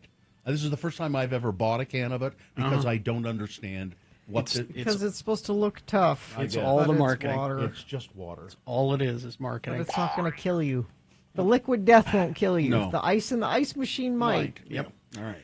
All right, time now for Boner of the Day. 3 news stories. These will be examples of bad, stupid, or funny human behavior. And you have to decide which one of these 3 candidates' stories are the worst. Which one deserves to be Boner of the Day for today, June 9, 2025. We'll give you 2 candidates now, a third after the news. And once you've heard all 3, you'll vote. One of you lucky random Boner voters will receive. I can't buy it. Got to win it. Radio from Hell Boner t-shirt. Boner candidate number 1. He had an excellent reason for exceeding the speed limit. A 19-year-old man was arrested Wednesday after a Connecticut State Police trooper observed him driving at a speed later confirmed to be about 132 miles an hour. The trooper saw a Mercedes-Benz E300 traveling at excessive speed on I-91 south near Cromwell and tried to initiate a traffic stop with lights and sirens. The driver accelerated away, making unsafe lane changes and weaving in and out of traffic, the trooper's report said. And because of the hazard being created, the trooper stopped the pursuit. State police contacted the registered owner of the vehicle, who said that a family member had the car. Troopers obtained a phone number for that family member who said, "Oh, yeah, that was me. Yeah, I was, listen, I didn't stop because I was late for a job interview." He was late for a job interview. That's why he was driving 132 miles an hour and didn't stop when the police asked him to. He had an excellent reason for exceeding the speed limit. Yes, he did. Boner candidate number 1. I want to know what the job was. Yeah. Let's see. Does it say? I'm dying to know what this important job is. It does not. Oh, man. Here's boner candidate number 2. Use it for hot dogs. Use it for rotisserie chickens. Don't use it for ID. The TSA is expressing frustration with travelers who are not providing a proper real ID to fly. In a Facebook post on Wednesday, the TSA made it known that a Costco membership card is not an acceptable identification. My picture's on it. We That love is a hot photo dogs. ID. We love rotisserie chicken as much as the next person, but please stop telling people that their Costco card counts as a real ID, because it absolutely does not, said the TSA. I'm sorry, Gina, it just doesn't. My picture's on it. Sorry. Who's been telling them that the cost? It's the internet, I'm sure. Yeah. Social media. Yeah, according to the Associated Press, this requirement for real ID has been 20 years in the making. A real ID is a driver's license or other state-issued ID that meets security requirements mandated in a 2005 law passed in the aftermath of September 11, 2001 terrorist attacks. In most cases, real IDs are designated with a star in a yellow circle. Real IDs have been available for years from the DMV. People who don't get one, who didn't get one by May 7th, can still apply. You can still apply for it, but don't have them. Don't try to get it put on your Costco card either. No. You can use it for hot dogs. You can use it for rotisserie chickens, but don't use it for your ID for flying. That's boner candidate number 2. People stupid enough to do that. Coming up in a moment, boner candidate number 3, which comes with sound. Spray away the cokie. All right. Boner candidate number 3. After this, Big Boy News and Opinioendo, brought to you by. Hey, Gen Xer, want to retire one day with more peace and less panic? Book your free retirement strategy session at retirewithjim.com/x96. That's retirewithjim.com/x96, because broke and bored is not a plan. It's not. So the box office showdown between a deadly assassin and a chaotic alien, Lilo and Stitch, still have the edge. Yep. The Disney juggernaut celebrated a third weekend at the top of the charts, while the John Wick spin-off Ballerina did not jeter as high as expected. Boo. I didn't write that. According to studio estimates Sunday from the world of John Wick, Ballerina earned $25 million, and the movie, directed by Len Wiseman, makes a sideline character out of Keanu Reeves' John Wick and focuses on Ana de Armas. It takes place during the events of John Wick 3, apparently. But first place again went to Lilo and Stitch. $32.5 million in North America, bringing its domestic total to $335.8 million, and globally to $772.6 million. That's just... It's I need something to do with these damn kids now they're out of school. That is what it is. I guess. I need to... that'll occupy 2 hours of their time. Take them to John Wick. I just point to stuff like this whenever somebody complains, aren't there any more original ideas? I say, yeah, there are, and you don't go. No. But when you do this, you go. Mm-hmm. So the top 10, Lilo and Stitch, then John Wick, Ballerina, Mission Impossible, number 3, Karate Kid Legends, number 4, 5, Final Destination, Bloodlines. Man, that thing just churns along, doesn't it? Mm-hmm. Mm-hmm. Number 6, The Phoenician Scheme. Oh, that's the new Wes Anderson. Number 7, Bring Her Back. Horror movie, I think.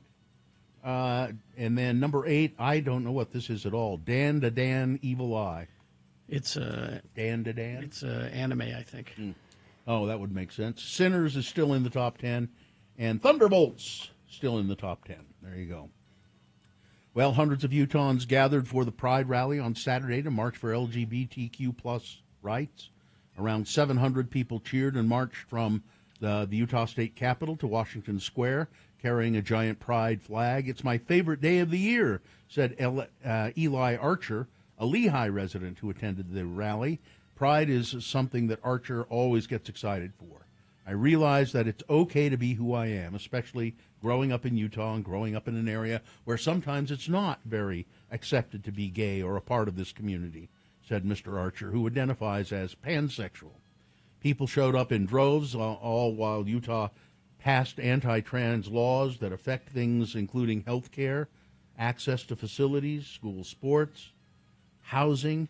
In March, Utah became the first state to ban pride and transgender flags at government buildings because it was just really. It's a big problem. I'm glad they got on top of that. When we had those flags, you could see the morality of the country just dropping drastically. Trevor Lee. A couple of things. First of all, me being in the parade all these years has yet to turn me gay.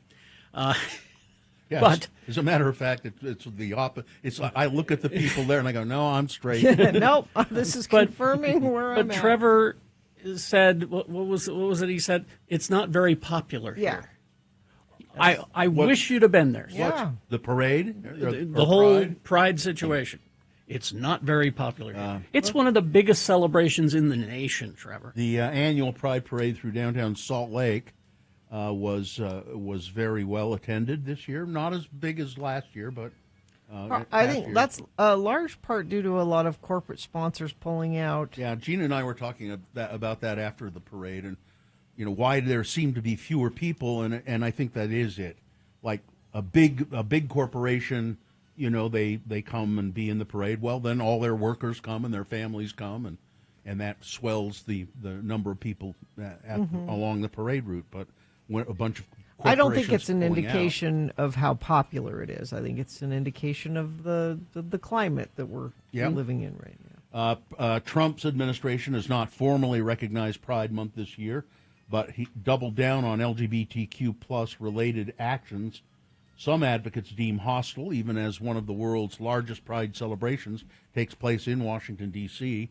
Speaking with reporters on Tuesday, White House Press Secretary Caroline Leavitt said Trump has no plans to issue a proclamation recognizing June as Pride Month. I don't know why anyone would even ask that question. Exactly. Caroline Leavitt. Trump declined to issue a Pride Month proclamation throughout his first term, but briefly acknowledged Pride in a 2019 social media post, touting his administration's efforts to decriminalize homosexuality globally. Really, they really have been working on that a lot. You're hilarious. Yeah. This year, Trump has not acknowledged Pride Month publicly, but I think, is it next week he's going to have a big military parade? Yeah, for his birthday. Yeah, it'll be fun. Just like Dear Leader. Yep. On Saturday, Immigration and Customs Enforcement raids intensified in California, in Los Angeles. And there were demonstrations at the Federal Detention Center where police used tear gas and flashbangs and detained a union leader.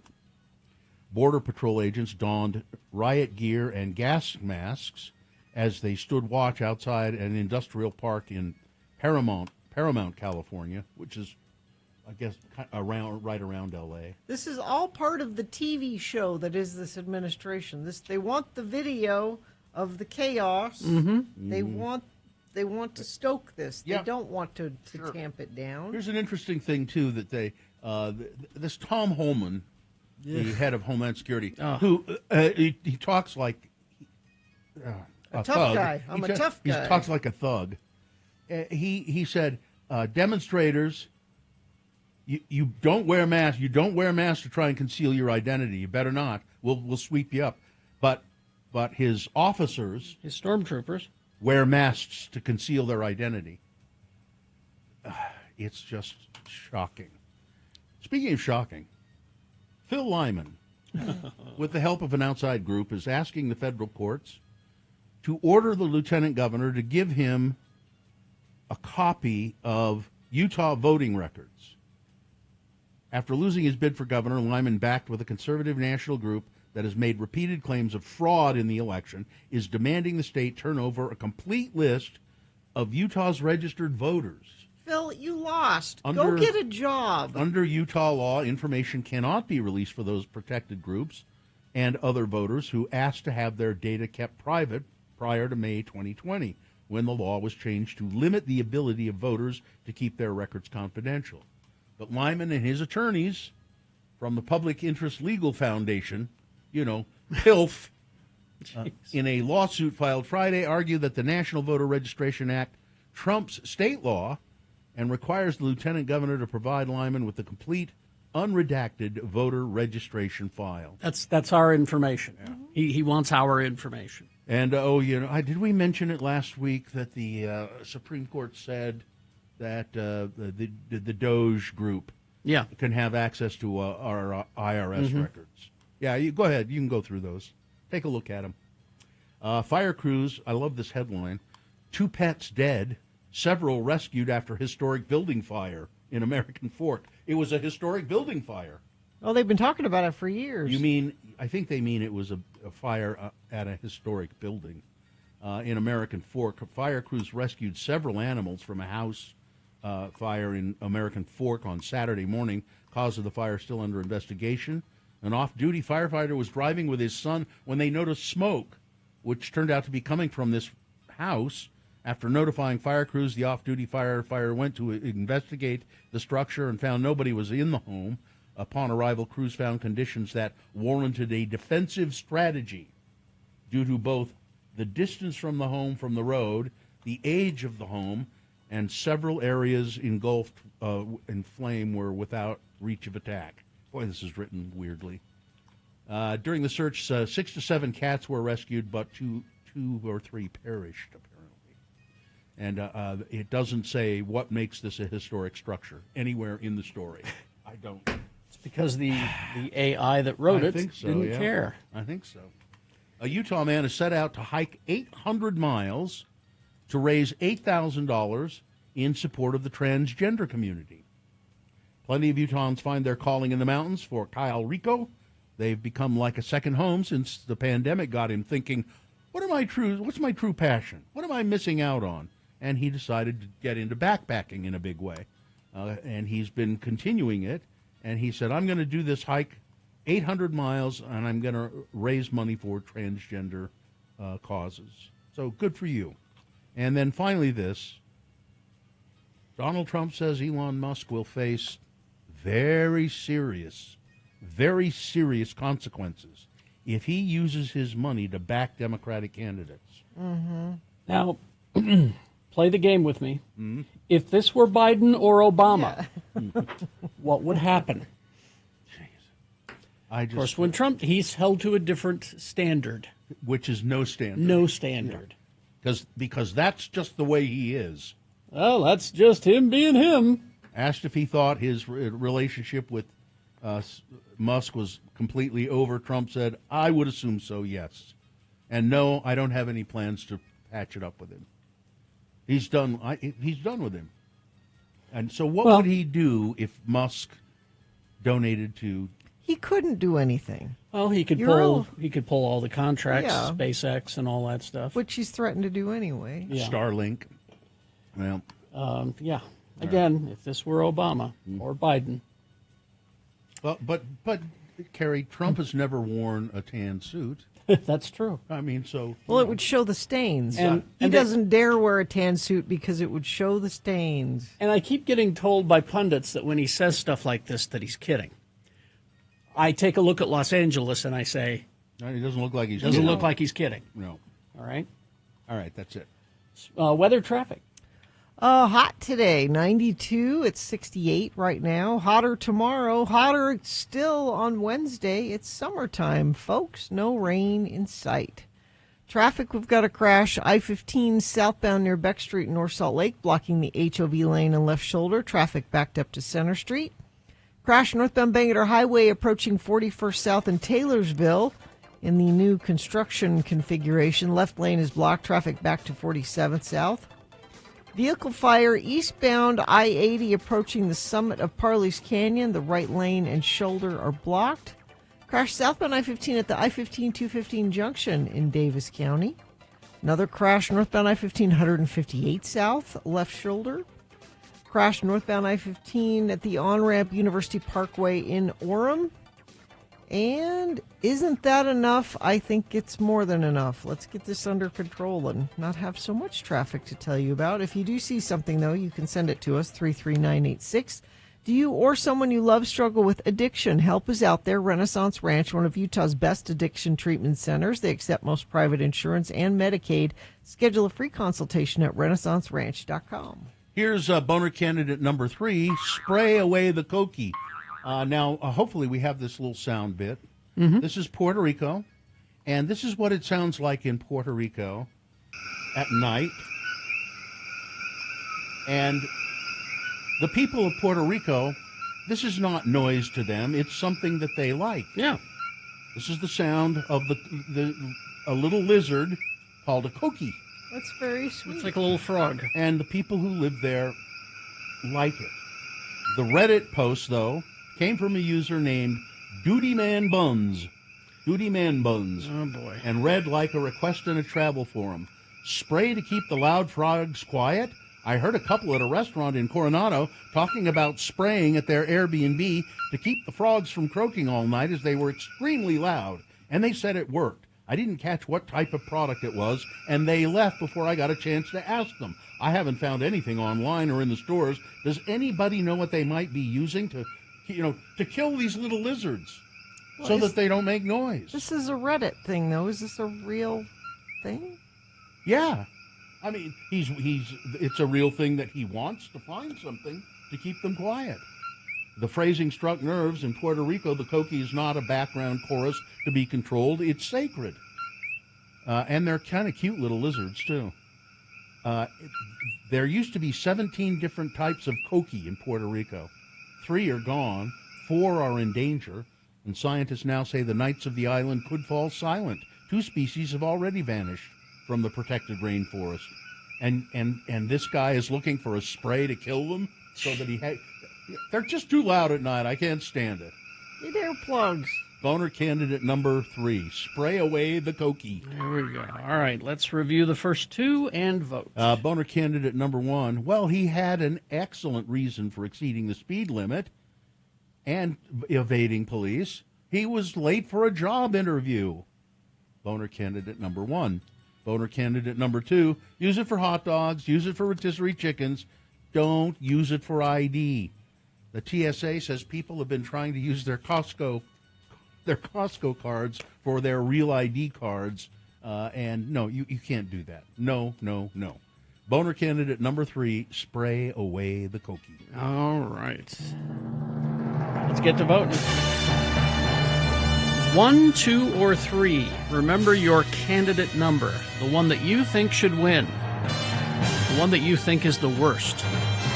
Put that single digit in the message of a text. And then text that 33986. Or you can call Katie in the producer's booth.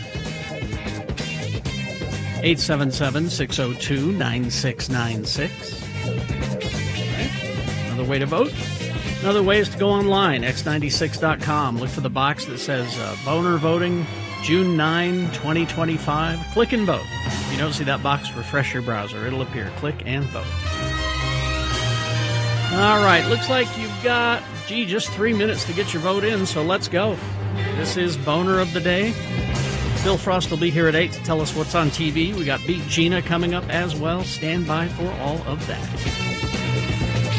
Vote!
833-986. It's 7:50. Time to award Boner of the Day. And the Boner of the Day is brought to you in part by Homemade Whopper.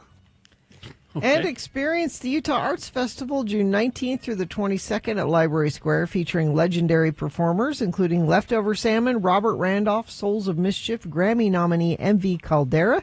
Get tickets at uaf.org. It's Little Bill. He will try to replicate as close as he can. He does a pretty good job. I'll have to find that cooking show.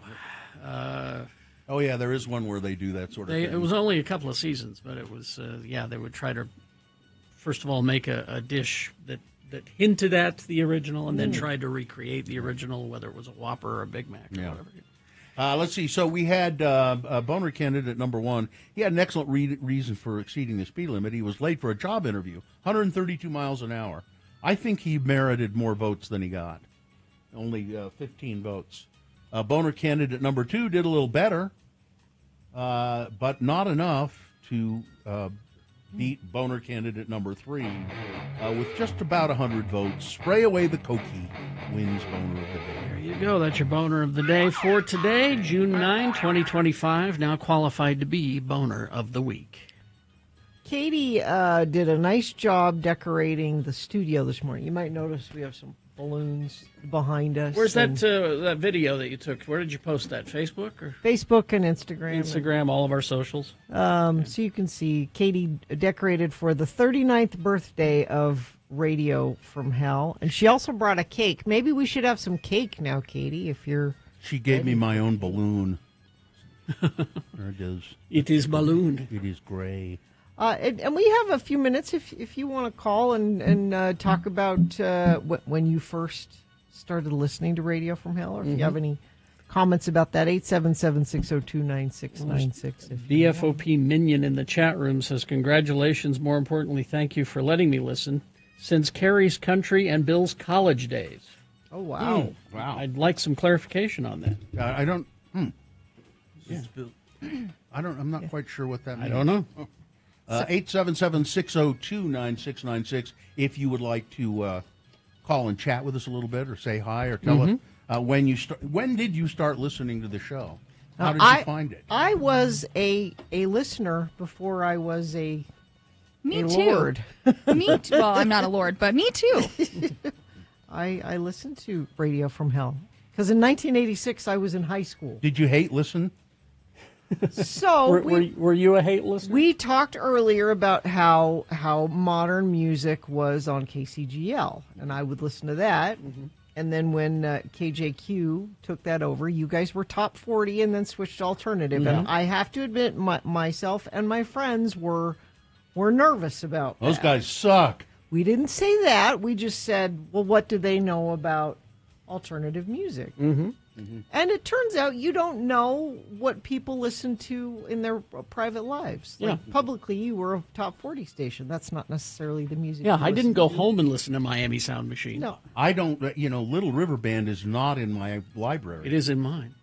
I'm sorry to hear that. Well, do you guys want to see your cake? Yeah. I went to Harmon's. Yeah. Because Harmon's. They do great. And they do bakery custom stuff. cakes. What kind of a cake is it? So you can tell it's buttercream frosting. Oh, it's Not carrot cream cake. cheese. Not God cream bless cheese. you. I know you, Gina. It's carrot cake. Huh? It is actually red velvet cake. Oh, really? For Radio from Hell. Oh, that makes sense. So it says Happy 39th birthday, Radio from Hell, and then it has a cute gold 39. Let me take a picture of it. Yeah, I got a before you picture cut before you rip into it. Well, I was gonna have one of you guys cut into it. This isn't me. No, this is you you do it. guys. You You want do me it. to do it? Yeah. Okay. But you don't want my meat hooks all over it. next year we're gonna plan something real big for the 40. Well, that's we ought to do something because I was asked. Oh, I'm already on it. I was asked on Saturday, "What do you guys have planned?" And I said, Oh, "I don't know." We're gonna do something. I've got something. We're gonna plan something big, but Well, what about the 40th? I said, we ought to do something. We got a balloon. yeah, you got a balloon, and then you got a Frank Chris balloon because my husband's a genius. He's the one that gave me that idea.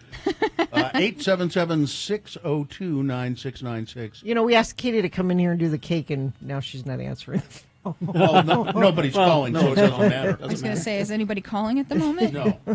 No. No one is. And I find that disappointing, frankly. Maybe there won't be a 40th, okay? Yes, there will. Zane says he's been listening since 96. Tim the Tree Guy since 94. There's even little chocolate curls on the edge of this cake because I thought you guys would I like do that. like a chocolate curl. People are suggesting that Chainsaw Guy cut the cake. I thought a chocolate curl was a sexual position. Come on. It might be. Okay. Oh, that's good. All right. It's Harmon's. It's always good. Oh, there we go. Oh, it's got a little chocolate. Yeah, so it's got the chocolate curls on the edge. What makes a red velvet cake red velvet? So it's just red dye. It's actually chocolate cake. Yeah. It's Devil's Food Cake. Mm-hmm. There is a way to make a red velvet cake not using red dye, but it's correct. A complicated process. Yes, it is. My sister would be able to tell you because she is a baker. I think you cannot. use beets or something? I think so, something like that. But I wanted to do something special for you guys. So after the parade yesterday, I came in here and I didn't go overboard. I wasn't trying to go crazy in here, but I did get you a couple of different balloons, even though you said one. Where are our gifts? This is the cake was your gift. The cake's a gift. The cake is a gift. Cake is not a gift. But there is an Age to Perfection balloon behind Gina, which I loved dearly and thought it was just perfect. It's on your chair. Listening since 2004. Some guy says 30 years. Followed Gina from Q99. Over on the Q. Woody and Barbary in the morning. Somebody listen to Woody and Barbary? Yeah, you remember Q99, the station that was going to squash us like a bug. Yeah. Remember that? Yes, I do. Yeah. It was in all of their press materials. Yeah, my first morning show was not this show. It was Woody and Barbary. Mm-hmm. And Carrie and Bill rescued me. Actually, Jim Facer. It was more Jim Facer, Jim really. Facer rescued me. We urged him to, and he used his power of attorneys. Because I had a contract there, and Jim said, That's why I have attorneys, son. They said, we'll sue you. And Jim said, Okay. go ahead. Yeah, good luck with that. Go ahead. That'll be fine. So, yeah, it was. Well, Facer rescued a lot of us. Yeah, he did, Yeah, actually. He rescued me as well. Yeah.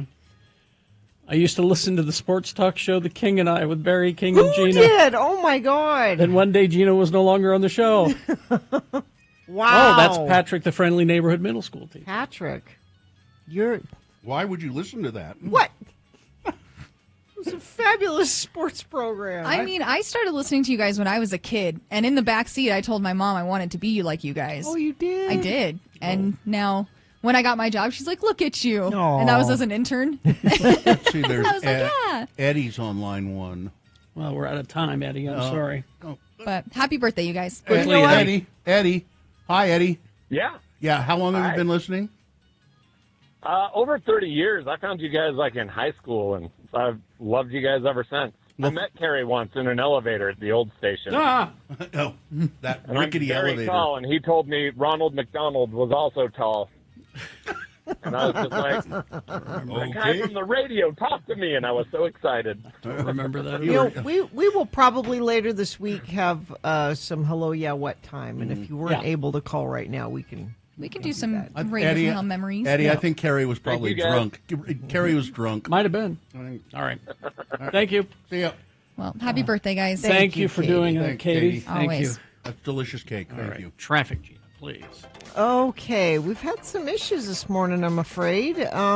All traffic stopped southbound I-15 at Beck Street for a couple of minutes while the Highway Patrol is moving a crash over to the right side of the freeway. Crash northbound Bangor Highway approaching 41st South in Taylorsville in the new construction configuration. The left lane blocked. Traffic backed to 47th South. We also have...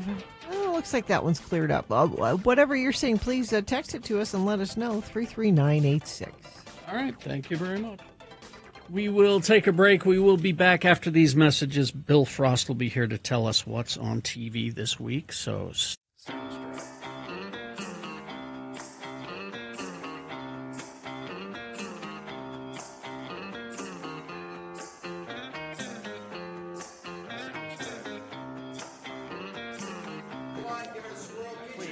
don't call this day drinking. This is refined. This is special.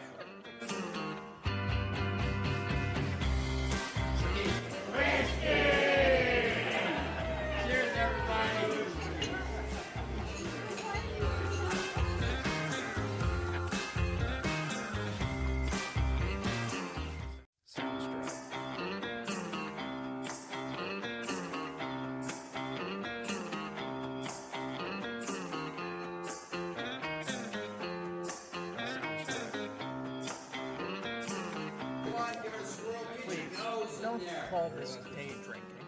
This is refined. This is special.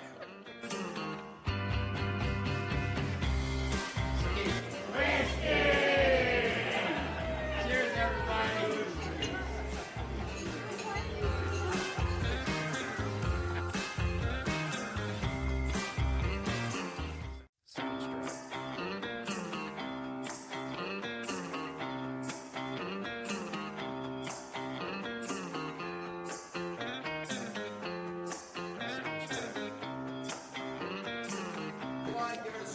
Please, don't call this day drinking.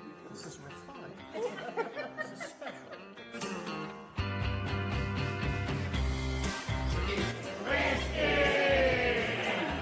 Cheers, everybody.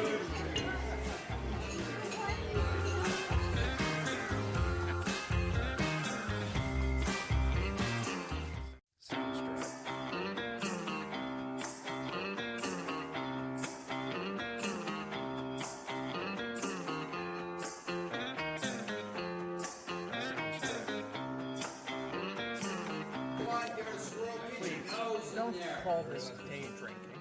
This is refined. This is special.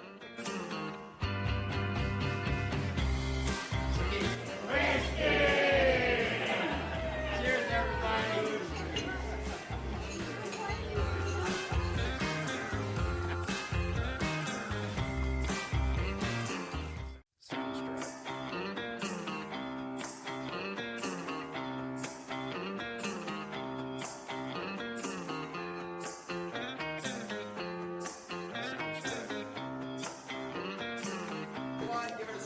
Please, don't call this day drinking.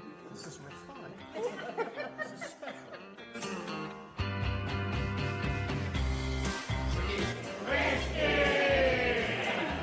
Cheers, everybody.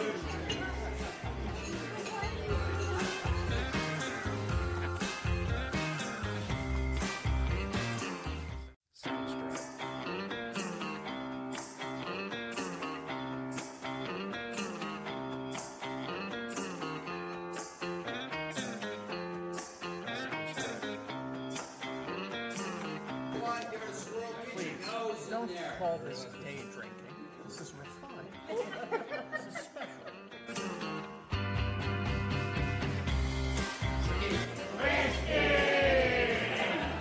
Cheers, everybody.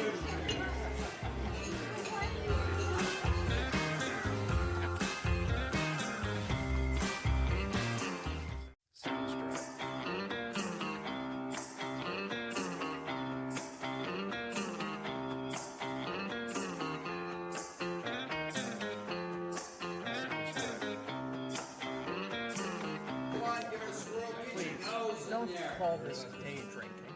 This is refined. This is special.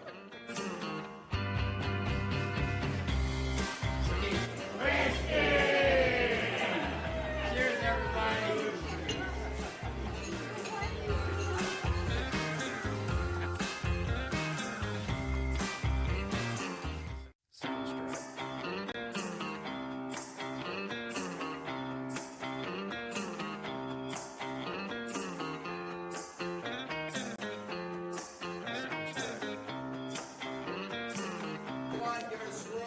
'Cause don't call this day drinking.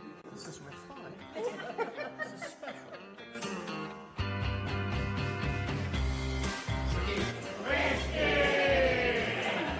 Cheers, everybody.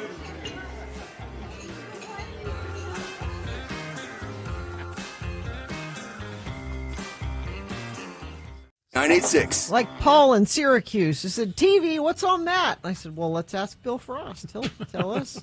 Syracuse. Is this sponsored? Yes. Slack's summer show, The Secret Lives of the Real Wives of the Salt Lake Hive, runs June 25th through August 17th. This production is a cabaret-style show with table seating and theater seats. You can bring your own food and drink. Get tickets at saltlakeactingcompany.org. I'm not sure if our special Radio from Hell tickets are still available. Go to x96.com. There's a banner at the top. Click on that and see. Take a look and see. Oh, hi, Bill Frost. He's here. Bill Frost, William P. Frost. He's here for TV talk. Bill is a writer. You can find his scratchings at cityweekly.net. He's a podcaster. That's available wherever podcasts are found. It's called TV Tan, and he does it with what's his name? Tommy Milagro. Tommy Milagro, who when I'm looking at him, I go, "What's your name again?" Who are you? And also, Bill is a fine musician, plays guitar for Magna Vega and the Dead Zephyrs. And you can find all stuff related to Bill Frost where? At billfrost.tv. Okay. Where Magna Vega, we're playing at Aces High this Friday the 13th. Ooh. Yeah. Quite a venue. Yeah. It'll be loud. Yeah. Good. As it should be. We missed a couple of shows last week. Well, I did. Stick with Owen Wilson on Apple TV Plus. He plays a golfer, huh? Yeah, he plays a down on his luck ex-pro golfer who now works at a pro shop. And he's got no money. He's about to be kicked out of his home. And he finds this teenage kid at the driving range, and he's got an incredible drive. Okay. He goes, I'm going to mentor this kid and get him into the amateur circuit, and we're going to go all the way to the top, and we're going to make some money. And Mark Maron's in here as his former caddy. Yeah. As Owen Wilson's former caddy. As Owen Wilson's former caddy. Now it's just Buddy, and they also do some fleecing of rubes. And Judy Greer is the ex-wife. That's all I had to hear. Yeah. I'm there, Judy And Greer's it's there. pretty funny. It's a little predictable in parts, but it's a feel-good comedy. All right. I know Carrie doesn't like feel-good No, comedies, not but- usually. Don't make me feel good. Don't make me feel. Yeah. And also the new season of Resident Alien started on Friday. Oh, it did? Yes. Oh, okay. You're only one behind. Well, it's You're because fine. what they've been doing is they've been sending, here's what's going to happen on the season, these little 3-minute things, and so I've just been deleting them instinctively. So I think I may have accidentally deleted the first episode. You can still find it. Yeah, I bet you're. Yeah. On tomorrow, Tuesday, Alex Cooper, the host of the Call Her Daddy podcast. I don't know of it. You because don't know of it? It's a pretty big deal, apparently. I've heard of it. I'm not a 20-something woman, so Neither am I, but a new documentary series. It's a 2-parter called "Call Her Alex." It's about how she's preparing to go out on the road for a live tour. she'll make a ton of money. And she talks about being molested by her or Sexually harassed by her volleyball coach, soccer coach. Yeah. And also on Tuesday, a new series from Netflix called Trainwreck.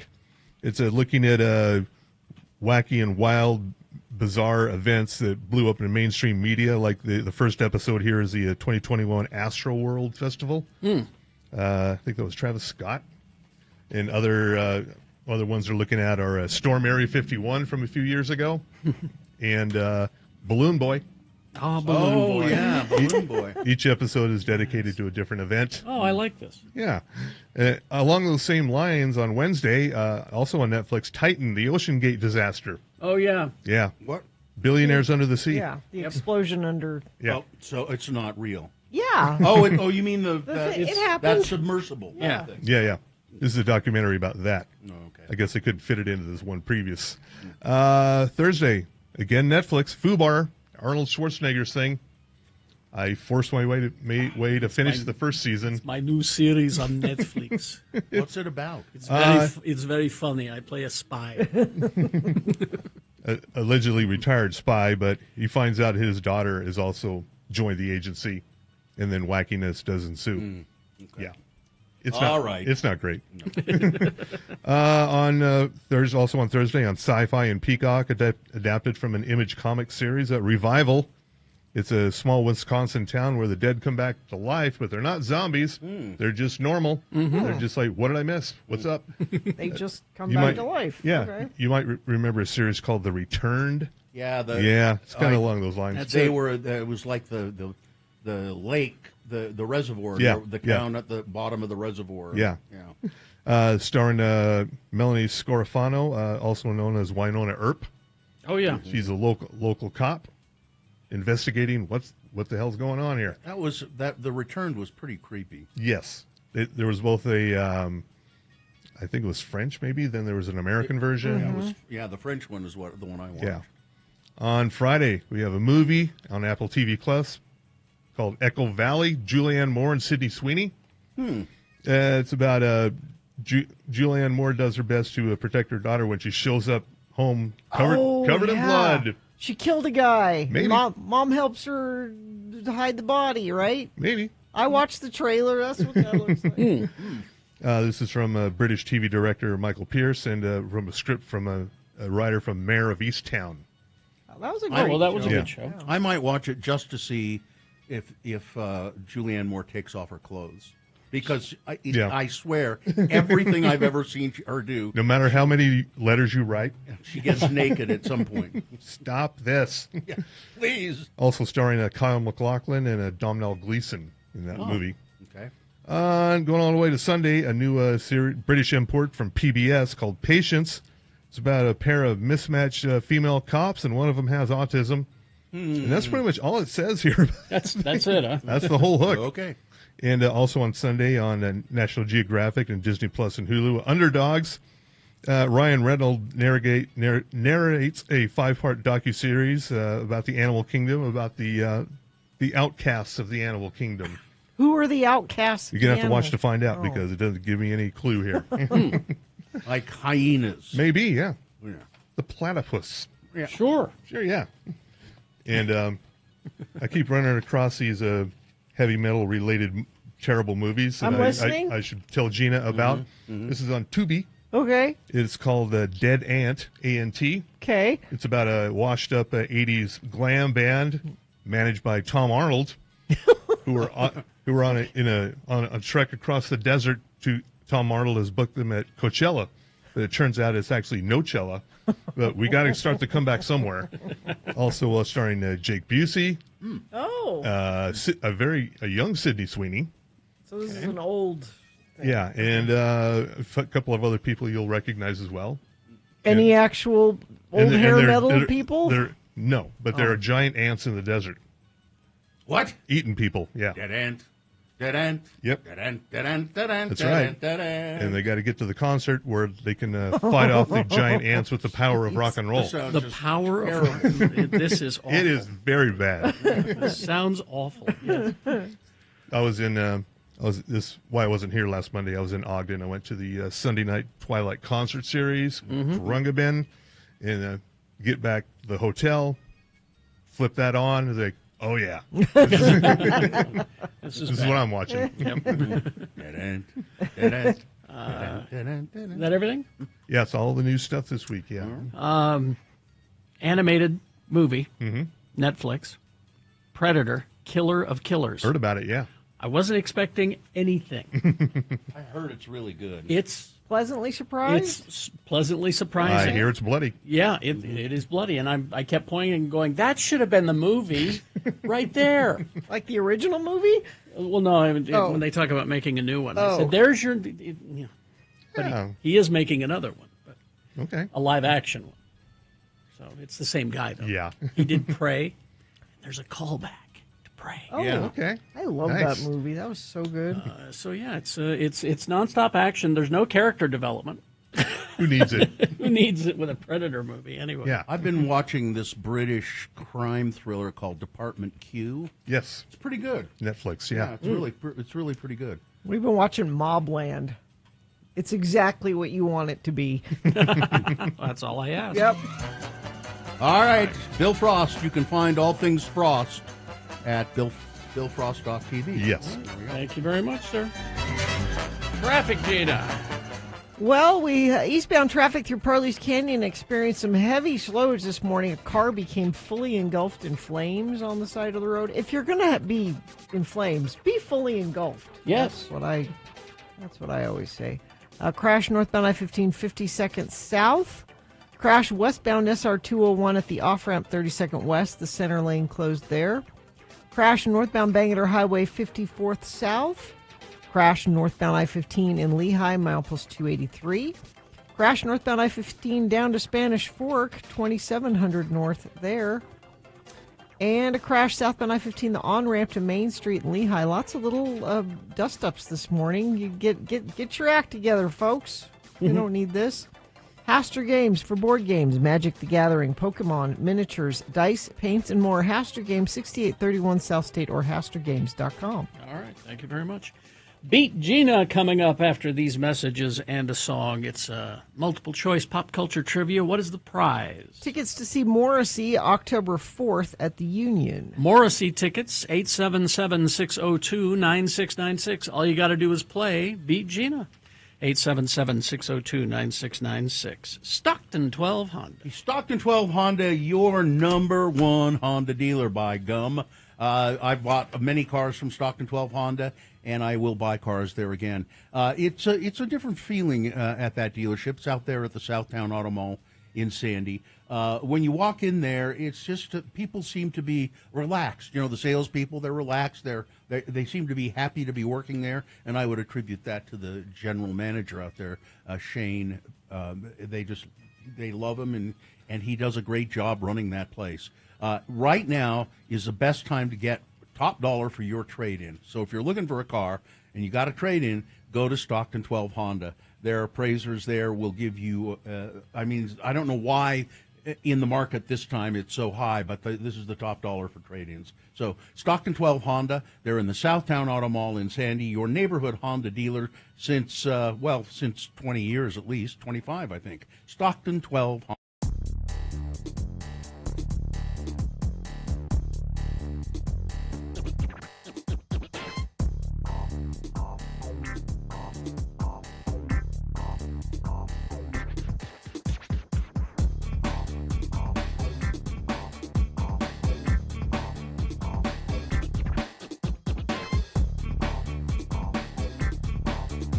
So it's one of those, It's Radio from Hell with another list, because people love a good list. X96. This is a list of things we all secretly do at work but won't say out loud. Oh, really? Let's see. Well, I don't know if okay. This first one I will cop to. Okay. Scheduling fake meetings. What? You mean so that you can go home? I gotta go. I got a thing with the... You don't even bother to do that anymore. Yeah, you just say, okay, I'm out of here. See you later. I mean, you used to do this. But I have in the past. Yeah. I wish I could stay, but I got a meeting I gotta go to. Strategically planning bathroom breaks. Also to avoid meetings. Oh, I see. Like, I try to plan my bathroom breaks when I think no one's going to be in there. Sneaking a peek at social media. We all do that in meetings, don't we? Yeah. I mean, in meetings? Yeah. No? I don't do that. You should try it. I pay attention. If I'm not able to sneak out before the meeting happens, I need some entertainment while I'm in Yeah. Why pay attention, right? I kind of do all of these. Pretending to look busy. I never do that. Gina, you think maybe you're doing that, but you're not good at Very, it. very busy. No, you're not good at it. Just typing furiously on your No, computer? no, I'm doing things and I want to get them done quickly so I can leave. Yeah, me too. Stealthily snacking. No, we don't. We just snack. Just We snack. don't. we don't stealth. Yeah, there's no But in stealth. some offices, it's like If I want a snack, I snack. you just snack. Let's see. Exaggerating accomplishments. We don't have to exaggerate them. Well, I certainly don't have to exaggerate anything. I have no accomplishments. Well, I can't make the meeting today. I'm going to Barron's graduation. Now, the graduation is tomorrow, I believe. I think so. Oh, it's happening. Barron Trump's. Is it now? You sure? Oh, I've right seen now. video. Oh, and is he there? Yeah. Yeah. Okay. But then he's going to his fundraiser. Because he couldn't back out of it. Yeah. He didn't attend the other kids' graduations. Here's something I've started to learn how to do at work. I have earbuds. I put them in. So nobody bothers you? Yeah, well, people will still come and talk to me, but it just kind of drowns stuff out. And I listen to music or podcasts while I'm working. Now, this next one, I've lobbied for years for a napping closet here. But this says sneaking in a nap, like, putting your head down on your desk and closing your eyes. That's why the napping closet would be great. You could go in there and no one would have to I don't- see you. I don't do taking a that. nap. I don't put my head down on my desk and take a nap because I will inevitably wake up in a puddle of drool, and I don't want to do that. Now, this next one is a thing that must go. Sending after-hour email. Yes. There should be a rule that when the workday is done, the workday is done. yeah. And you'll have to wait till tomorrow to send that email. Because it happens to all of us. We get it, and then we feel compelled to answer it and engage with it. I had and- yesterday. I'd been home for a while. Went and picked my wife up from the hospital after surgery, and I went home. And she went to bed, and I was sitting there just going, okay, now I'm going to relax. 2 work-related phone calls, not even 2 work-related phone calls.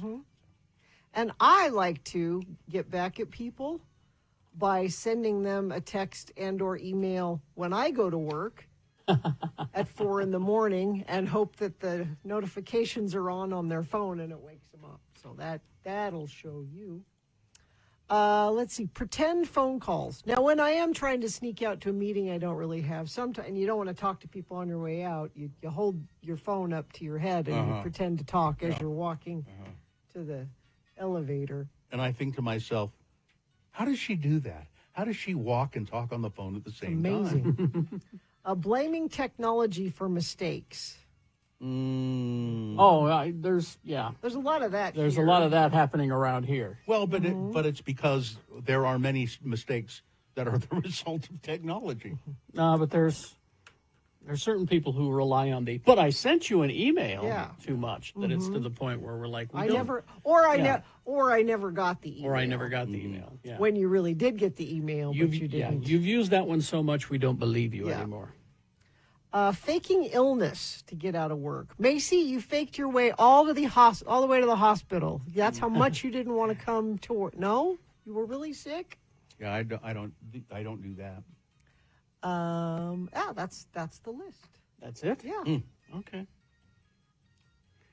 I don't do many You of those. don't do many of those. No. Yeah, I try to just knuckle down, get my stuff done, and then go home. Get out. Yeah. Get your work done and get the hell out. We hope you'd enjoyed another list with Radio from Hell on X96. Gina conquered that because she doesn't have any work to do, so she can leave. Yeah, I'm good. Yeah. Yeah.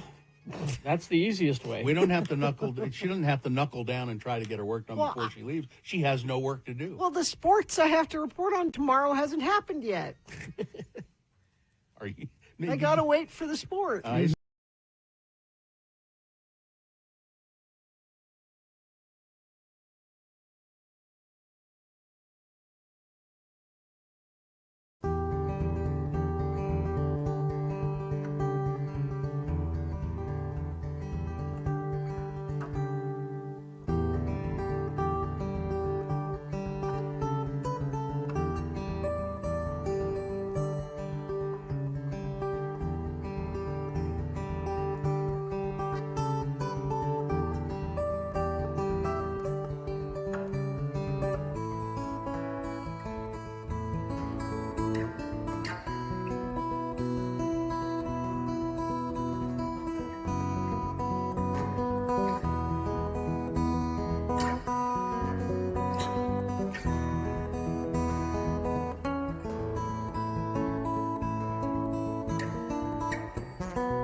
because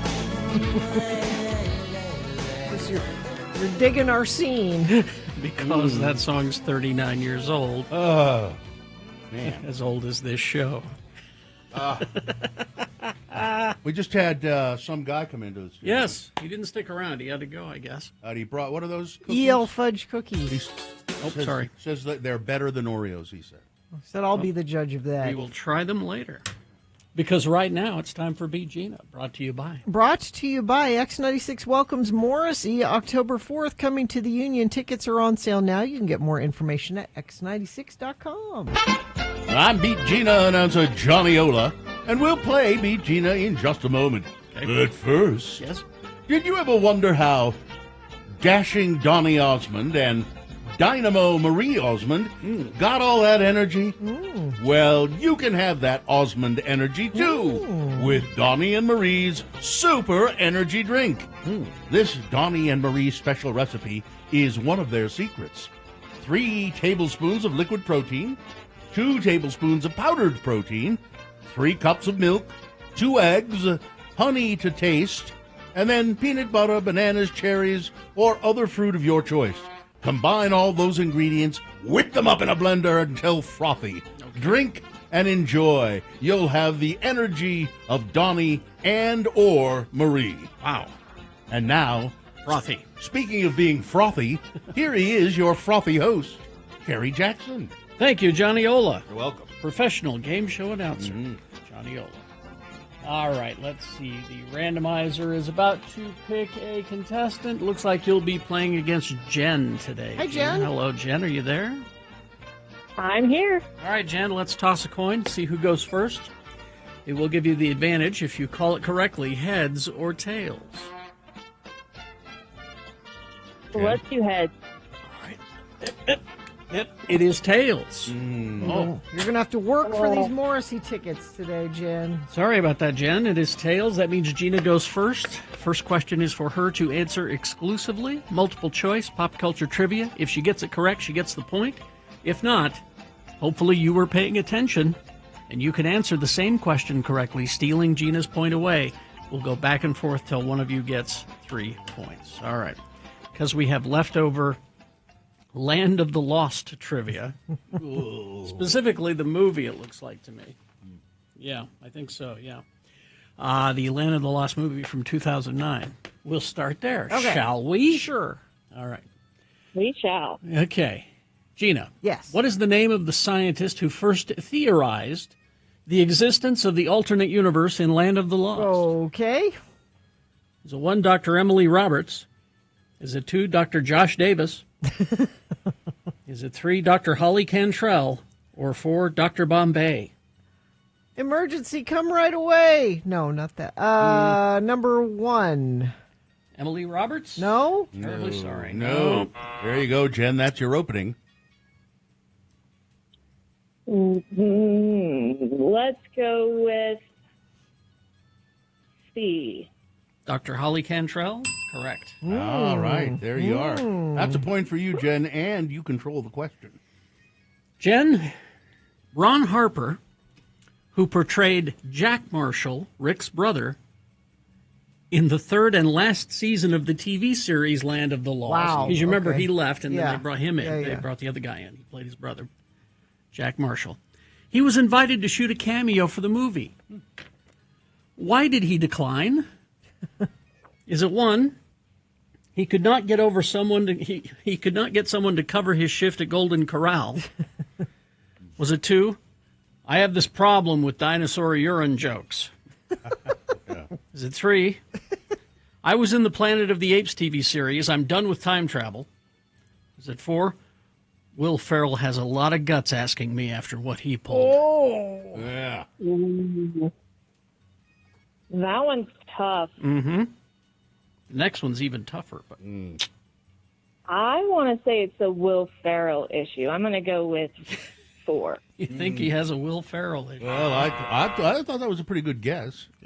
Gina, with a steal. It could either be the dinosaur urine or it could be the Planet of the Apes. Pick one. Planet of the Apes. No. No. He didn't want to be associated with dinosaur urine jokes. Yeah. Well, there you go. All right. He doesn't work much. I see. It's 1-0, Jen's favor, and Gina controls the question. Gina. Okay. Which of the following creatures is not encountered by the characters in Land of the Lost? Not. So it's a little turnaround. Is it 1, Sleestax? Is it 2, Pakuni?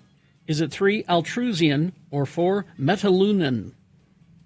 This is like a real question. I know. Throwing you for a 4. Metalunan. It was a total guess. I had no idea. Well, it's tied. What's that from? This Island Earth. Ah, okay. Now we go to Jen. It's tied. Jen, what is the name? What is the name of the dinosaur that the characters encounter? Is it 1, Trumpy? Is it 2, Fonzie? Is it 3, Sneezy? Or is it 4, Grumpy? We're going to go with 4, Grumpy. Grumpy is correct. 2-1. Back to Gina. Gina? Mm-hmm. In the movie, after the raft falls over the edge, there are things floating in the water as a nod to Jaws, the movie. Okay. What is floating in the water? Is it 1, a yellow barrel? Okay. Is it 2, Alex Kittner? Is it 3, an arm and a hand? Or is it 4, Cage goes into the water, you go into the water, shark is in the water, our shark?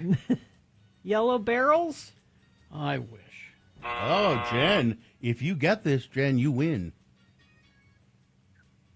Ooh. Can you repeat those again, please? Is it 2, Alex Kintner? 3, an arm and a hand? Or 4, Cage goes into the water, you go into the water, shark is in the water, our shark? I want to say a foot and a hand. Well, it's an arm and a hand, but we'll Yes, we'll you take win. it. Yeah, there you go. You win. 3-1. There you go. Did you hear that evil little laugh of triumph there? Yes. My goodness. Jen, you earned these Morrissey tickets. You go to the Union on October 4th and enjoy that show. Enjoy. Mrs. Zola just called. Hang on. I have to get home. She's made an order of some Donnie and Marie pep pills for me. All right. Big boy news now, brought to you by Shark Summer. Speaking of sharks, at Clark Planetarium has finally surfaced. See Shark Kingdom 3D on the giant IMAX screen. Snap a selfie with the 11-foot shark. Enjoy shark-themed snacks and gifts. It's happening all summer long. Well, it was 6 years ago this summer that Jared Leto's followers descended on Mars Island, a private resort off the coast of Croatia. For 3 days, fans, many of whom were young women, some of them paying more than $6,499 to be there, meditated, chanted, and lounged barefoot in caftans alongside Leto, who, in addition to starring in American Psycho, Fight Club, House of Gucci, Blade Runner 2049, is the frontman for 30 Seconds to Mars. The band called it a spiritual retreat. The French magazine L'Officiel called it something else. Oh. The Cult of Jared Leto. Yes. Photos from the retreat show Leto dressed in white robes, reflective sunglasses, leading silent processions through pine forests, his long hair blowing in the breeze. In one image, he stands on a cliff with his arms raised, dozens of fans below him mimicking the pose. Yes, this is a cult, reads one of the band's tweets. Jared Leto is in a little bit of trouble here. Yeah. I think they're just reminding us of that cult-like behavior as a setup for the rest of the story. But Leto has been accused of sexual harassment and perhaps worse by at least 9 different women. And some of this happened when when the women were underage.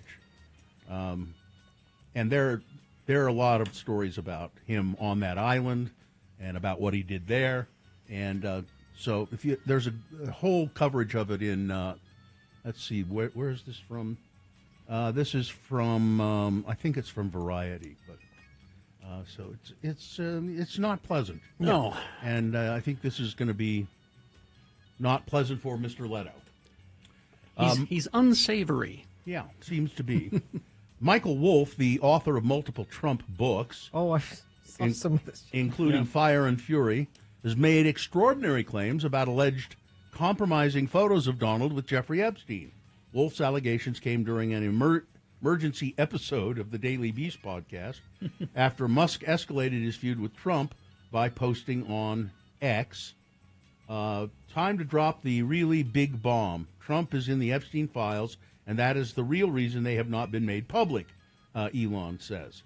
Most shocking is Mr. Wolff's claim that he has personally seen some photos of Trump with Epstein.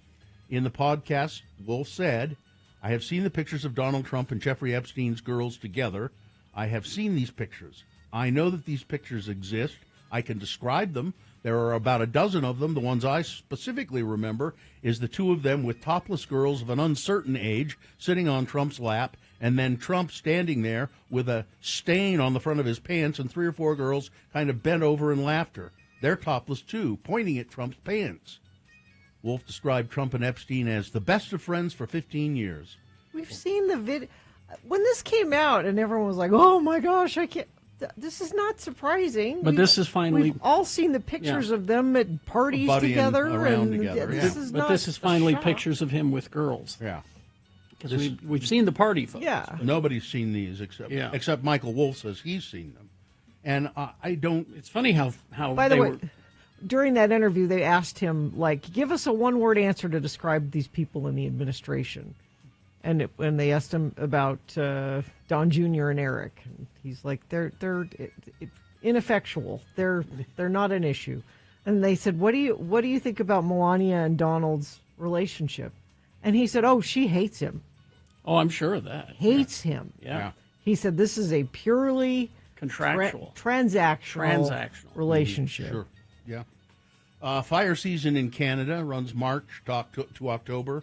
We're only a few months in, and the country is already in deep trouble with a large number of out-of-control wildfires, just like last year, burning in the central Canadian provinces of Alberta, Saskatchewan, and Manitoba, along with growing flames in British Columbia and Ontario. We're off to another smoke-filled summer. Right now, and remember last year, we had a lot of smoke from Canadian fires down here. We're off to another smoke-filled summer. Right now, tens of thousands of individuals are being forced to flee from these fires, encroaching on their communities. It's becoming an ugly annual tradition.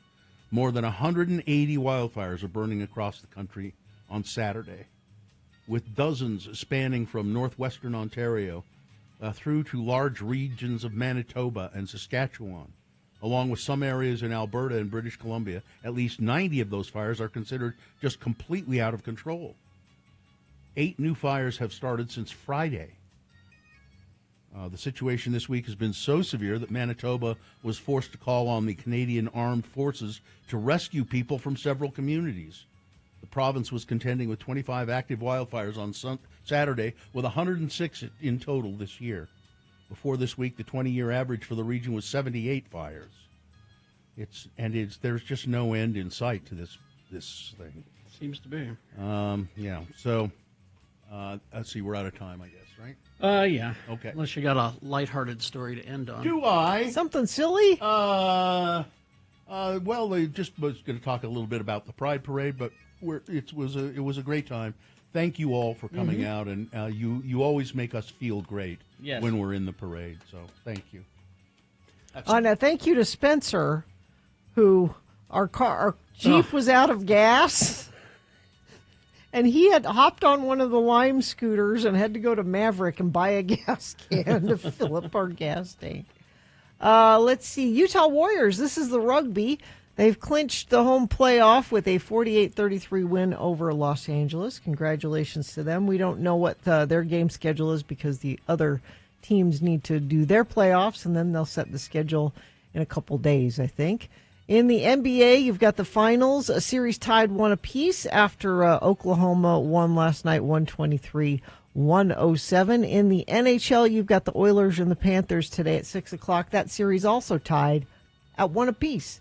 Weather, very warm today, 92 and sunny, 94 tomorrow, 96 Wednesday. No rain in sight, just heat. Summer is here, and we're feeling it. Traffic, first of all, I heard from our friend No Hands Mark, who said, I was once fully engulfed. I don't recommend it. I apologize, that's true. Mark. Yeah. I made a very bad joke earlier. We love you, Mark. I forgot about that. Crash northbound I-15 approaching 53rd South exit in Murray on the left shoulder. Traffic back to 90th South in Sandy. I-15 crash southbound near Beck Street, North Salt Lake. We have a couple down in Utah County. Spanish Fork, northbound I-15, 27th North. Crash northbound SR-36, this is in Tooele. Crash northbound I-15, 52nd South in Salt Lake. Westbound SR-201 off-ramp to 32nd West. Northbound Bangor Highway 54 South. And northbound I-15 milepost 283 in Lehigh. Tired of paying too much for concerts? Experience great live music and enjoy adult beverages without paying stupid prices at Salt Lake's coolest venues. Don't miss the Kooks with Lovely the Band this Friday, June 14th at the Commonwealth Room. Get tickets at thestateroompresents.com. All right. Thank you very much. We will take a break. We'll be back with some Geek news after this. And then just after 9 o'clock, it's the Boner Recap game. You will win a prize if you tell us who won the boner. We'll explain how that works coming up.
right, 8:47 right now.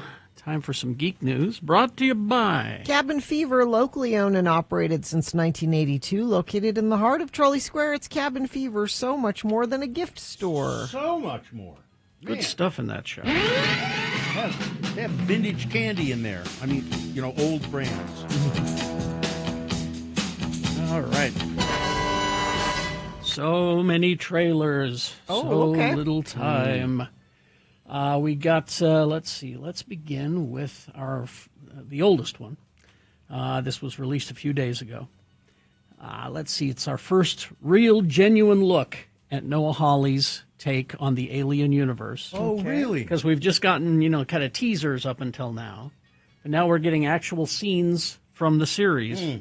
It's Alien Earth. How's our girl? She's ready. Like that. You're going to be the first person to transition from a human body to a synthetic. Because I'm special. That's right. You're very, very special. So that's the star of our show. Becoming an ash. Yeah. And then a ship crash lands in the city that she's at. I want what's on that ship. We can do it. We're fast. We're strong. We don't break.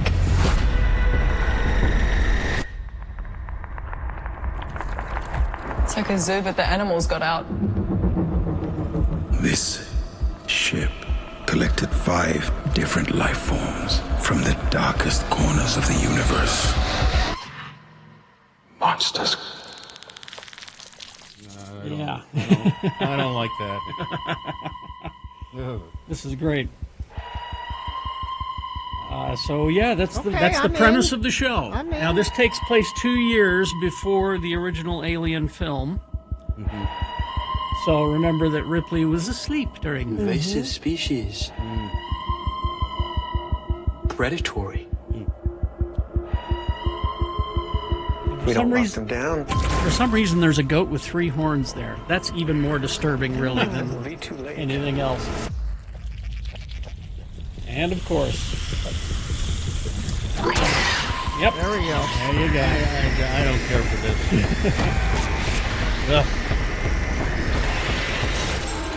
I'm so looking forward to this. Timothy Oliphant? Timothy Oliphant's in there, yeah. August 12th is when that starts on Hulu. And, of course, if you have the Disney Hulu package like I do, you can watch it on Disney Plus, and it's a little bit naughtier that way. Are they going to drop them all at once, or? Hulu usually goes week to week. So now there's a new trailer for season 2 of Gen V, the Boys spinoff, available. Go and find that yourself. I can't play it for you because the FCC thinks that you're all 9 years old. So, but look for it. It's a pretty good trailer. Now here's another little bit that I didn't know about. This is a spinoff. It's a movie, a Doctor Who kind of a spinoff, called The War Between Land and Sea. The tides have drawn us together. Now these are... we could make a difference, you and I. There's a couple of Doctor Who characters and organizations involved in this. Okay. The Sea Devils. Before it's too late. Were these fish people. And they decide they're going to take over the land. Okay. For any of this. And there is an organization called UNIT, which is the front line of defense when the Sea Devils show up. And the reason I'll be watching is because Gugu Mbatha-Raw is the lead fish.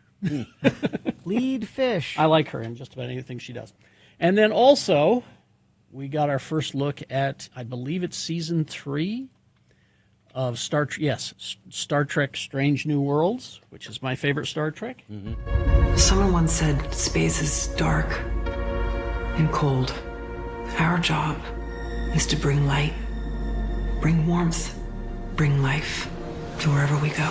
Is this a hit it situation? It's whatever kind of adventure we want it to be. This crew is is a team, the finest Starfleet has to offer. Indeed. It's possible they don't know about us. Now, as you recall, They know about us. the season finale of season 2, they were being attacked by Gorn ships.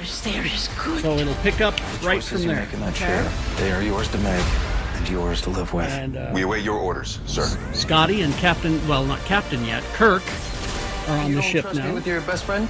You don't trust me with your baby brother. It's madness. Kind of the original crew starting to form. Prepare all weapons. And Patton Oswalt is going to be a guest star on it. As a Romulan, I believe. Will he be a continuing character? I think he's just guesting. But he and Spock have a funny moment. 1,000 we get it done right or don't blow ourselves up along the way. There's Scotty. I like those odds. We'll just turn it off before we blow up. So here we go. This is the... Give me 5. Now, down low. Why would you do that? Because you are too slow. There you go. So there you go. I enjoy that Star Trek. Okay. Let's see. They have cast another character for the Vision TV series called Vision Quest. And it's Emily Hampshire from Schitt's Creek and 12 Monkeys. Oh, yeah. Now, we don't know whether she's going to be on screen or just a voice. I think she's just a voice, and it's sad that she's not going to be on screen. At the end of Spider-Man Far From Home, Peter received a gift of some eyeglasses from Tony, from Iron Man. And it has the artificial intelligence in it, and she will be the voice of the artificial intelligence called Edith, which is in the comic books. Also, Monster High. These dolls and cartoons are very popular. I had no idea. And they're so popular that the original director of the Megan movie, Gerard Johnstone, has stepped up to direct a live-action Monster High for Universal Pictures. Mask of the Red Death, a reimagining of the Edgar Allan Poe. They were courting Mikey Madison to star in it. Or no, they were courting Sydney Sweeney, and she said no. So Mikey Madison is now going to do it. Academy Award winner? Yes. Mikey. And that's an A24 project for Mask of the Red Death. Let's see, what else have we got here? Oh, we also have a villain, Star Wars villain, in the Ryan Gosling Star Wars movie, Starfighter, which is its own universe, it's not a sequel, it's a new adventure, set in a period of time that hasn't been explored yet in the movies. Who do you think Ryan Gosling is going to go up against? Is it a known villain? You will know the name of the actress. Hugh Jackman. Oh. The actress? Actress? Yeah. Mia Goth. Oh, okay. We don't know what role. And this is another one that they were offering to Mikey Madison, and she turned it down. You turned down a Star War? She turned down a Star War. I didn't think you turned down a Star War. I wouldn't think you'd turn down working with Ryan Gosling. Yeah. You know? Anyway, there you go. She's very picky, this Mikey Madison. Ever since she won the award, she's very, very picky.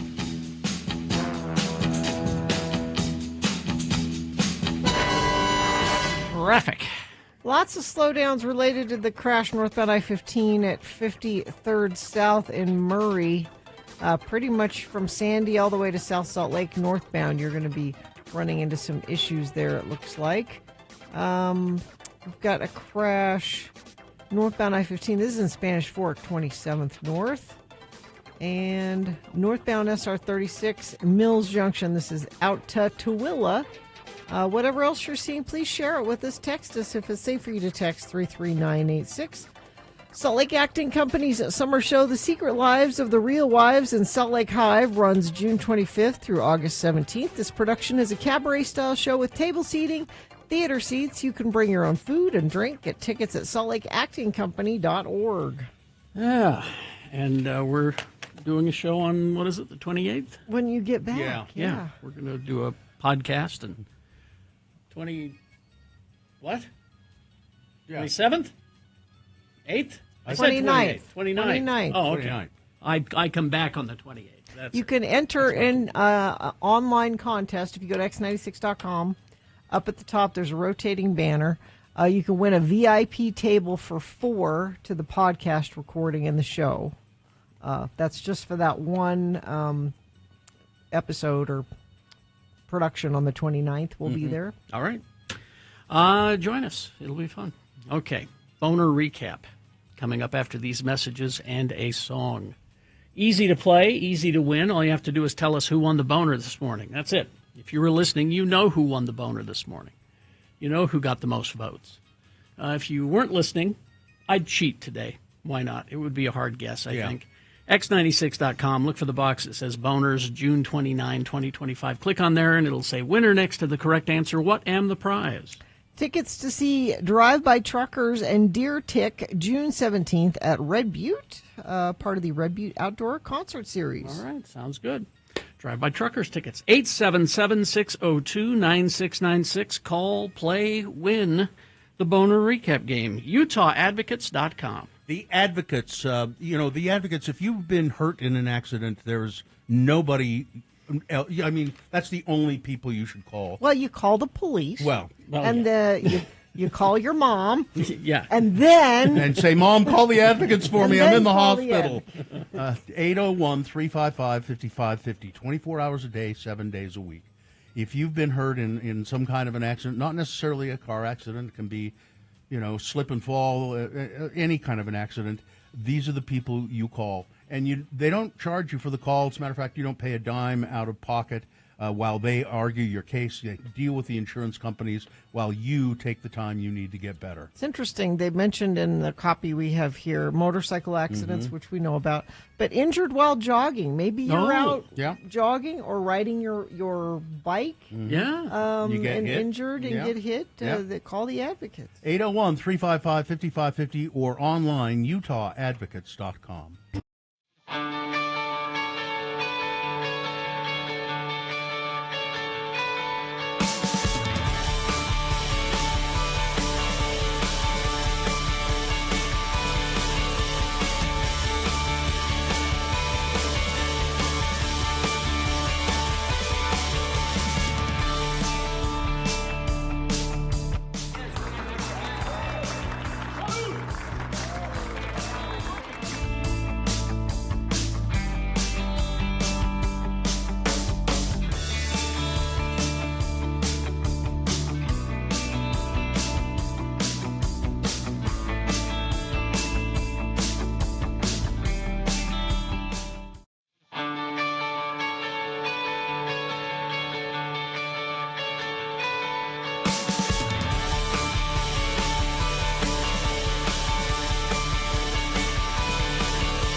Well, it's a game so easy that even a simpleton can play it. Oh. It's time for Beat Gina.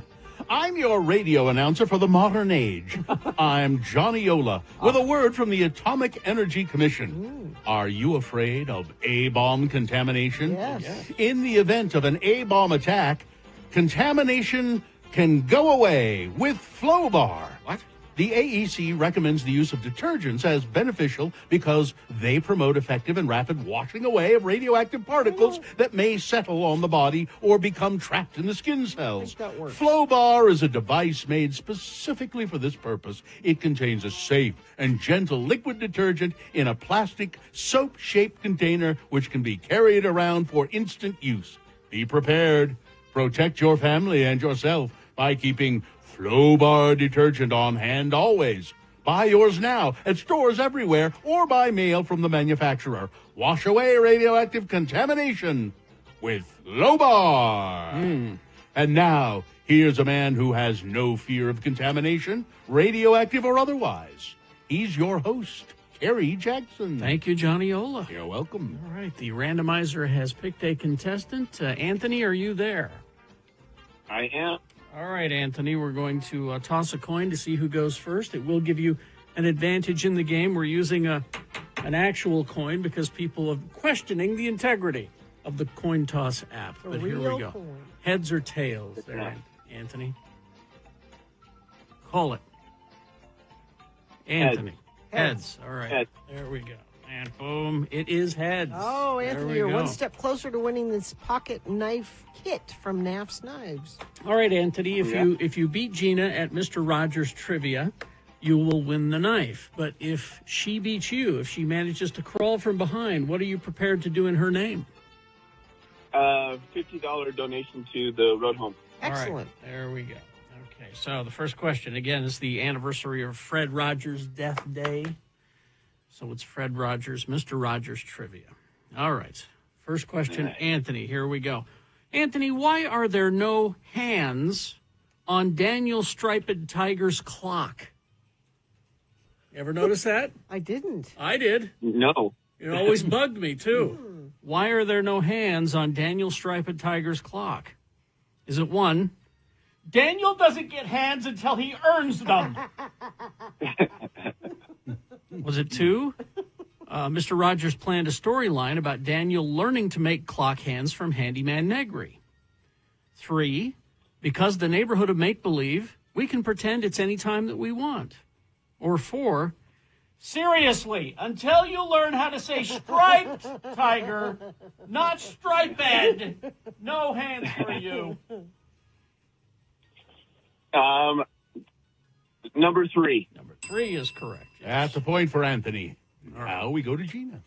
Gina, let's go to our page 2. Gina, let's see. Oh, okay. The numbers on King Friday the 13th's and Handyman Negri's firefighter helmets are 143. Okay. 143 was Fred Rogers' numerical secret way of saying what? Is it 1, I love you? Is it 2, be my neighbor? Is it 3, Lee Harvey Oswald did not act alone? Or 4, X the owl is not what he seems? Oh. Mm-hmm. Well, I like number 4. I'm going to go with I love you. I love you is correct. All 143. right. 1 point for Gina. The game is tied. Now we go to Anthony again. All right, Anthony. Mr. Rogers was known for utilizing what to emphasize a point at different times during the program, which he did without telling cast members or the crew, confusing them at times. He did this to emphasize a point. Was it 1, shaking a tin can full of pennies? Is it 2, silence? Is it 3, simply smiling into the camera?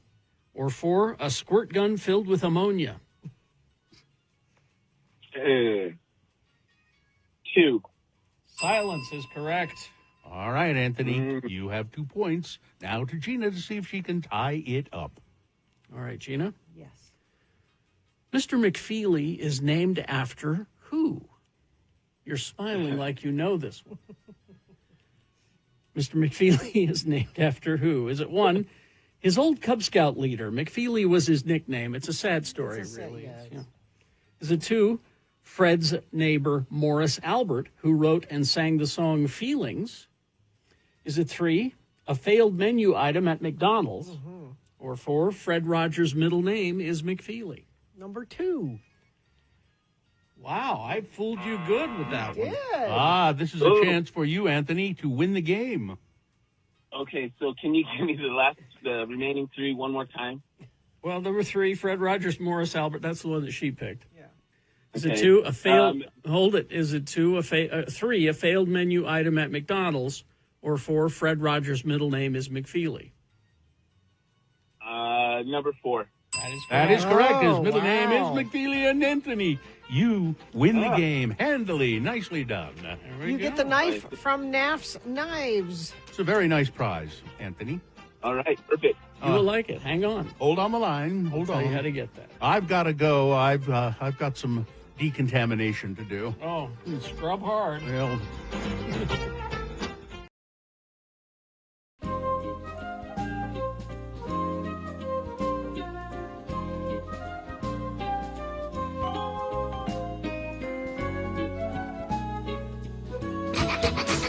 David in Mapleton, also known as the Rat.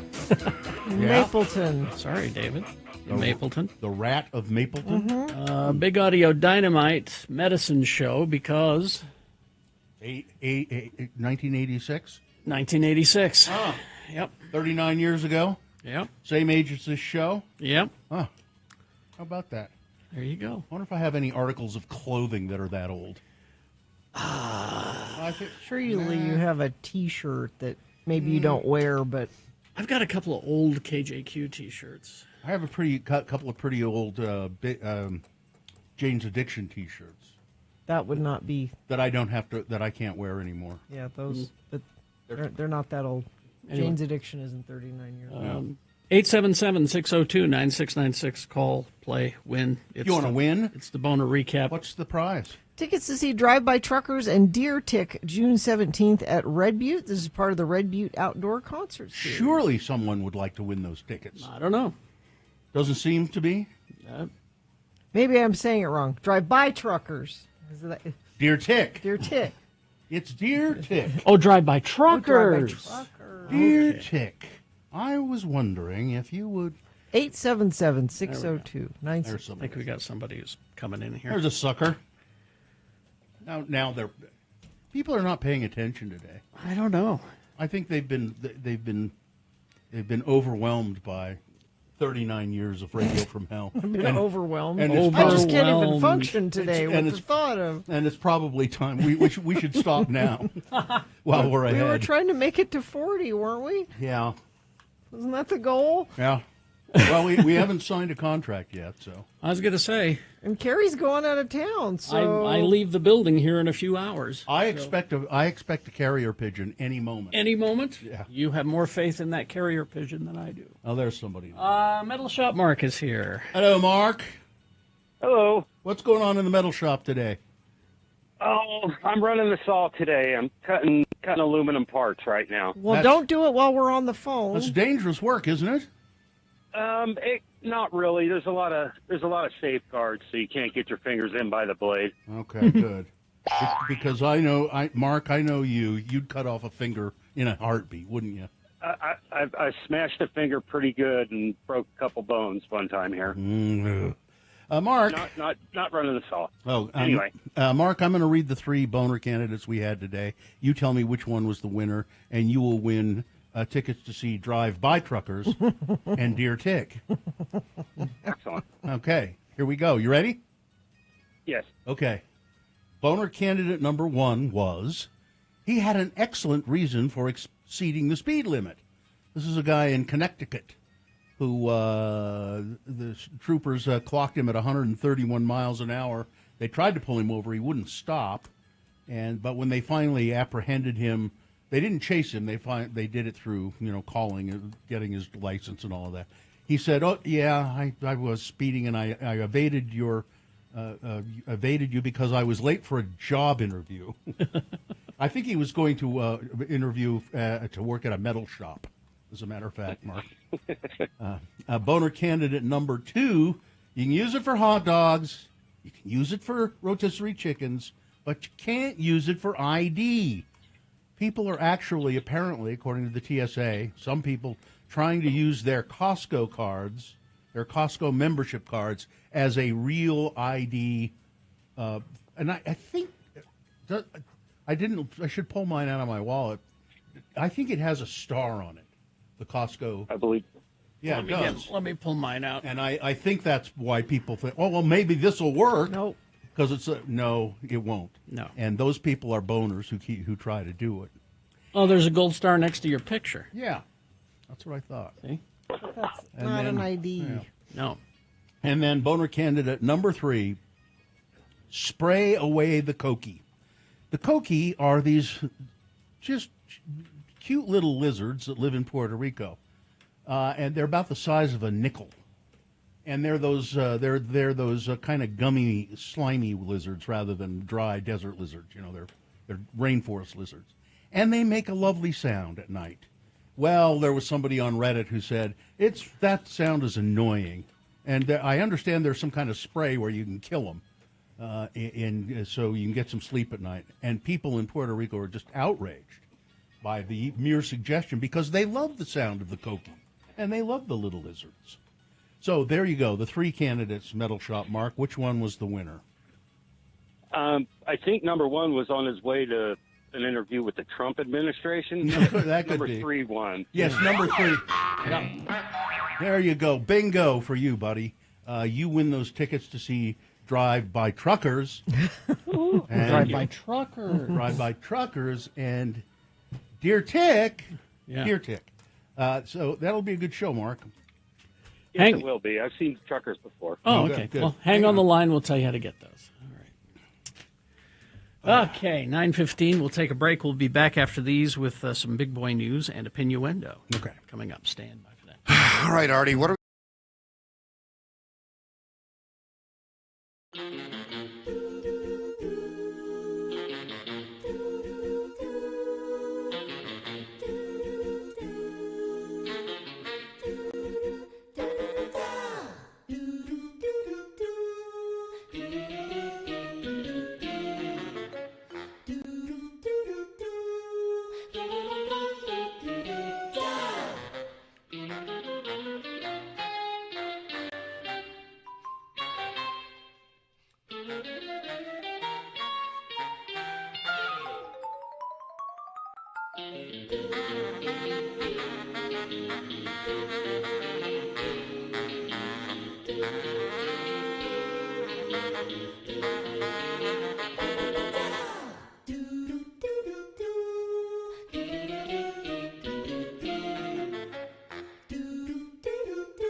It's 96. All right, 9:20.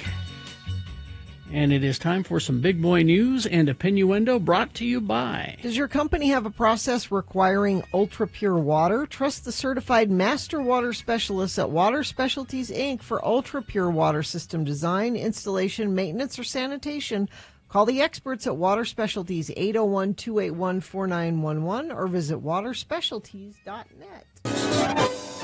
Well, California Governor Gavin Newsom hit back at Trump border czar Tom Homan, slamming threats the White House official previously made about arresting him and other Democratic leaders in the state.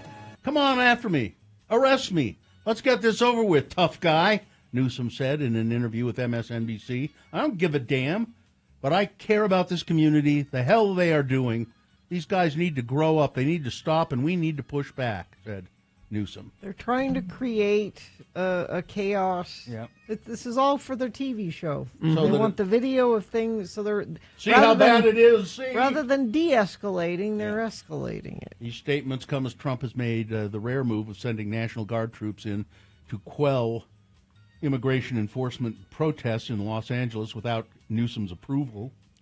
And the police department doesn't want them there either. During an interview this weekend, Homan suggested that Democratic officials like Newsom and Los Angeles Mayor Karen Bass, who interfere with ICE raids, could face arrest. I'll say that about anybody. You cross that line, it's a felony to knowingly harbor and conceal an illegal alien. It's a felony to impede law enforcement from doing their jobs. And the bulls are down there just waiting for somebody to do something. They're looking for an excuse. Yeah, they're looking for trouble to start tear things up.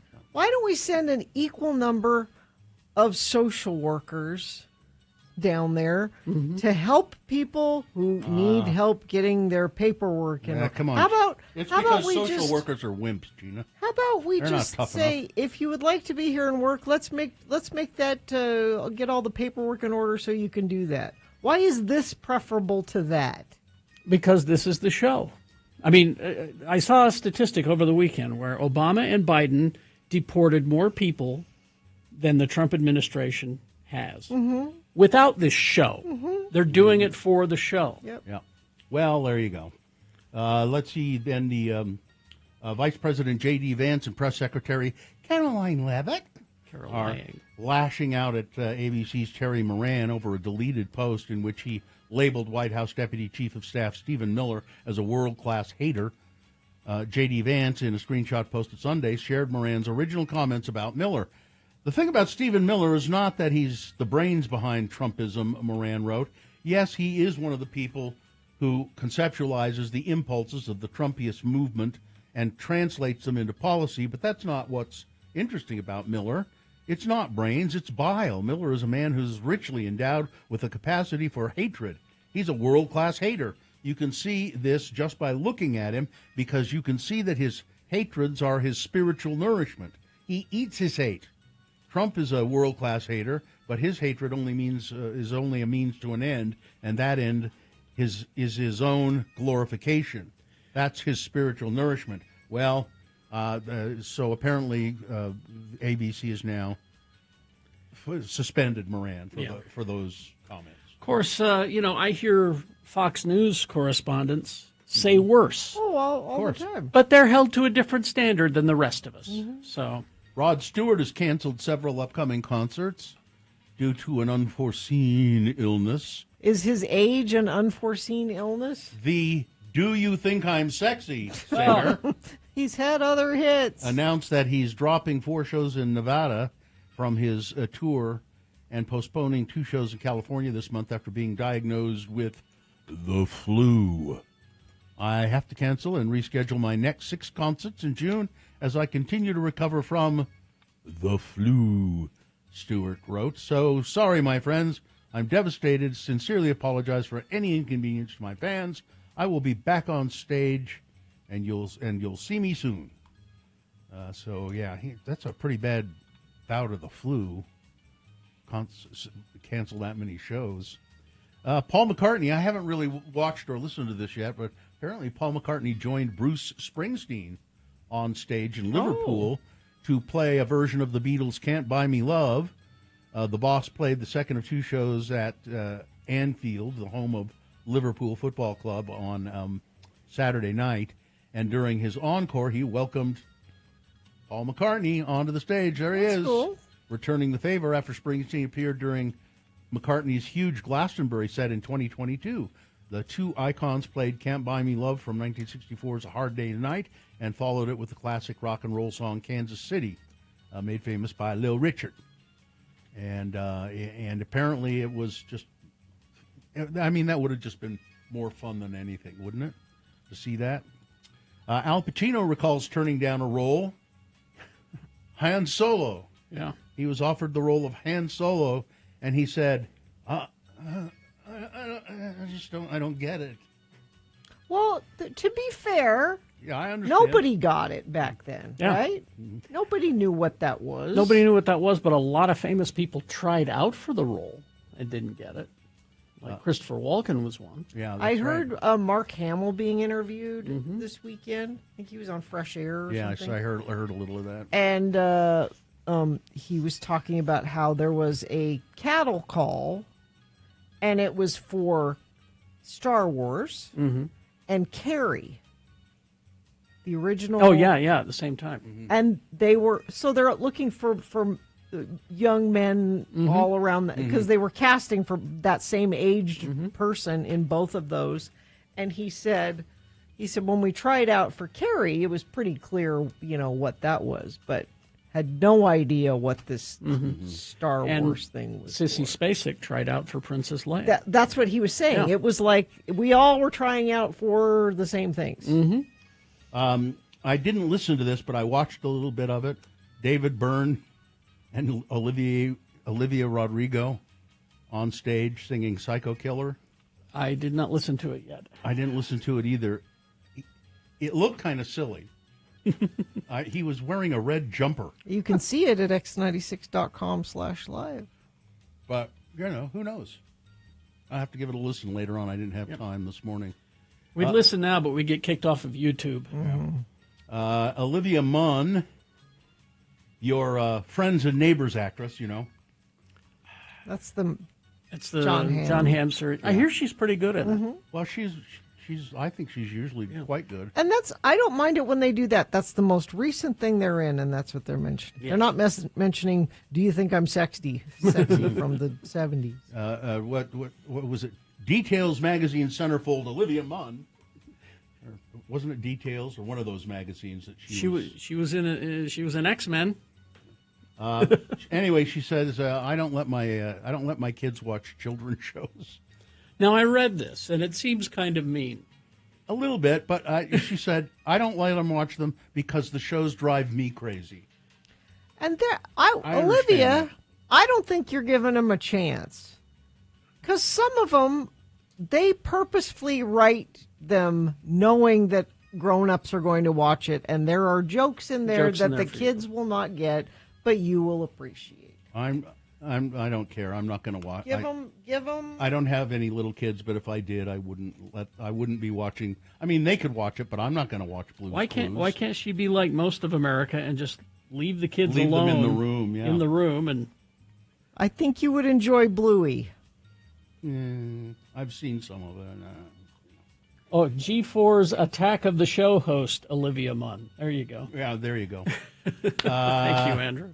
Let's see. I was going to read some of the Emmy or the Tony winners, but the way this is put together, I'm not. So it says this. It says the winners are marked in bold, but all of these are in bold. Well, best here musical. I have it. Okay. Best musical, maybe happy ending. Best play, Purpose. Best revival of a play, Eureka Day. Yeah, it's funny because all of these are in bold. I don't. Best revival of a musical, Sunset Boulevard.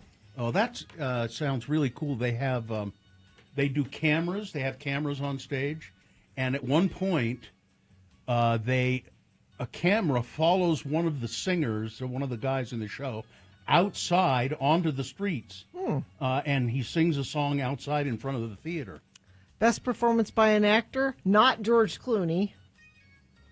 Cole Escala, who does the Oh Mary, the Mary Todd Lincoln. It looks really funny. He performs as Mary Todd Lincoln. I don't know enough about what's happening on Broadway at all to. Sarah Snook for I like her. Picture of Dorian Gray. Now that's another one. It's her playing like 25 different roles. Really? And there are cameras on stage.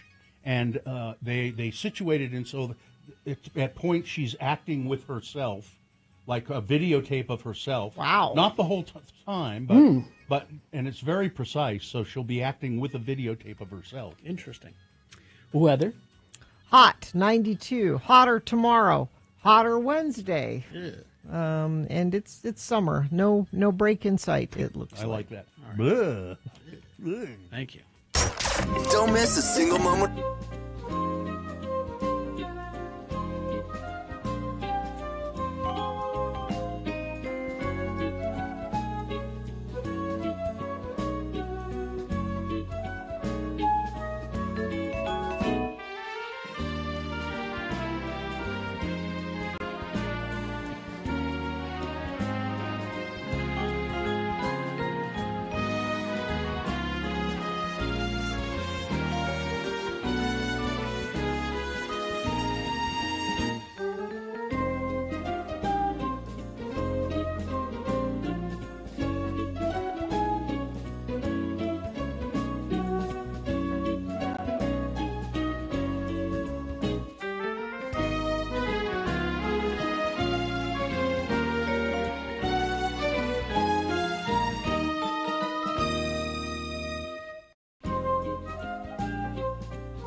Jazz Pivot.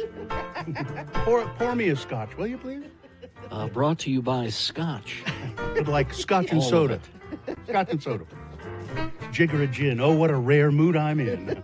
Tonight on Jazz Pivot, we'll be exploring Charles Mingus and the social political ramifications of. Oh, wait, there's my music. Carrie, you could Jazz Pivot.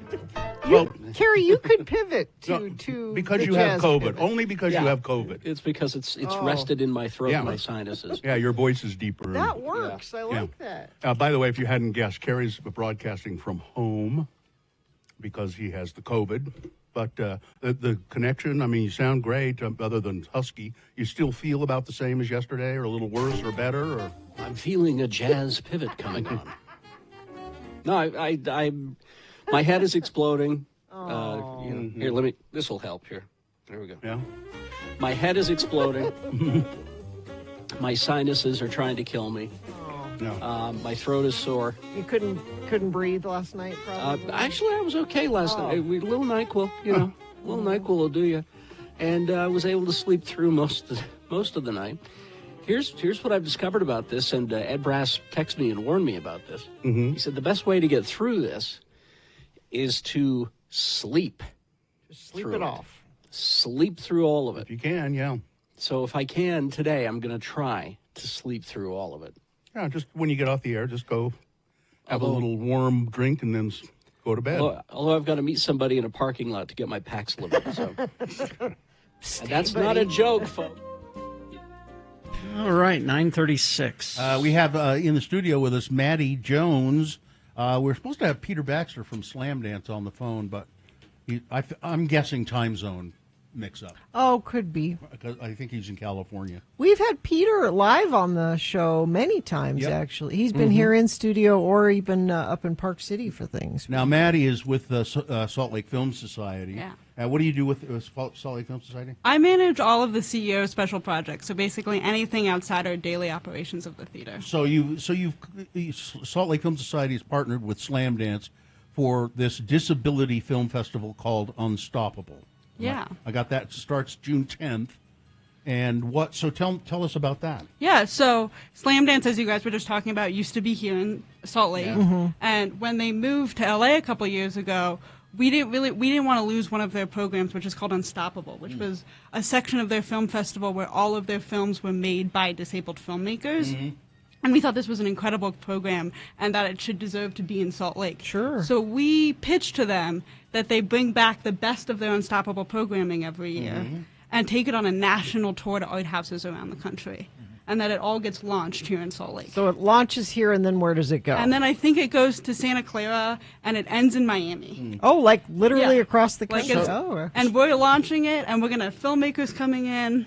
So have you, the films have been made. Yes. How many films are there? So we're going to show 6 features, and each of them are paired with a short film, so we can have themed around disability? Yeah, I mean, I think the long-term goal is to be able to make disabled filmmakers be able to not make films solely about disability. Yeah. That's like where we're headed. So we have one film that's playing Wednesday at 9 p.m. called Race Walkers, and it's about race walking. It stars and is directed and produced by a little person, but it really has nothing to do with his disability. So we have some films that touch on disability in really overt ways and are like specifically about the blind experience or the deaf experience, and then some that have kind of nothing to do with it.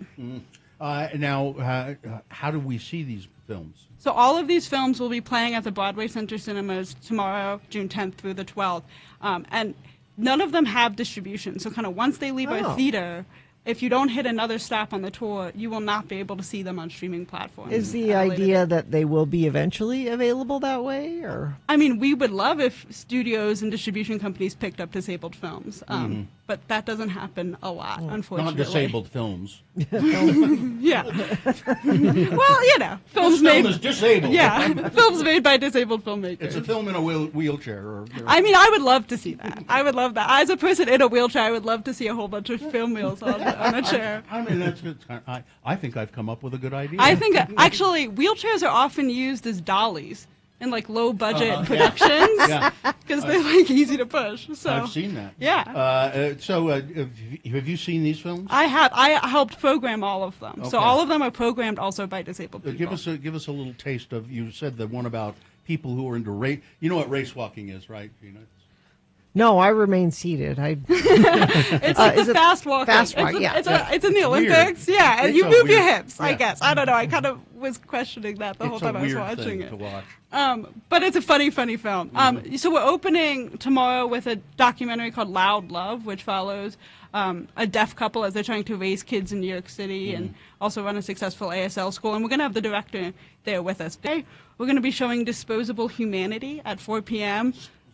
Yeah, which is about the role disabled people were forced to play in the Holocaust. Oh, wow. Which is a bit of that a heavy sounds hard, topic. yeah. And the reason why I say you should come to that is the filmmaker will be here. But then right after that, we're going to play a movie called Thunder Rolls, The World of Blind Baseball, which is about the national championships of blind baseball. So we're going to break your heart a little bit. We're going to let you go get a snack. And then we're going to bring you right back in and repair it right back up. And you've got the greatest snacks there. Beautiful, yeah. So go get an empanada and come right back. And You love your job, don't you? I do love my job. And then on the final day, we're going to be showing a movie about a disabled man's journey to fatherhood. And he actually made the film himself, so he'll be there. And then we'll see a film about the realities of having a rare condition, Ehlers-Danlos syndrome, at 7 p.m. with Complicated. So I assume all of this is available to. We just laid out a bunch of information for people, but it's on the website. Yes, it's going to be on SFLS Tix, and it's the first thing if you go on the website. SLFS Tix. Tix.org. And Maddie, how long have you worked for the Film Society? I've been there a little over a year. Yeah? Yeah. Good. Nice to meet you. It's nice to meet you, too. Maddie Jones, Salt Lake Film Society, and partnering with Slam Dance for Unstoppable. Thank you. Thank you, Maddie. We will take a break, play a song, and crawl towards the exits after these. Zero Res. I know they were just at your house, Carrie. Yes, did a great job. When you went to make your appointment, explain the experience on the website. Well, it's easy. You just fill out all of the questions that they ask. When is a good time to come and get your carpets done? What day is best? And then it'll say, where did you hear about us? And you click on radio, and then it'll give you several shows to choose from. Ours, I believe, is at the top. So do that when you go to zerores.com. You can call them, too, 866-0RES, and schedule your cleaning. We're not just talking carpets, either. Carrie had some upholstery done. Got the couch, got a rug done, some carpet.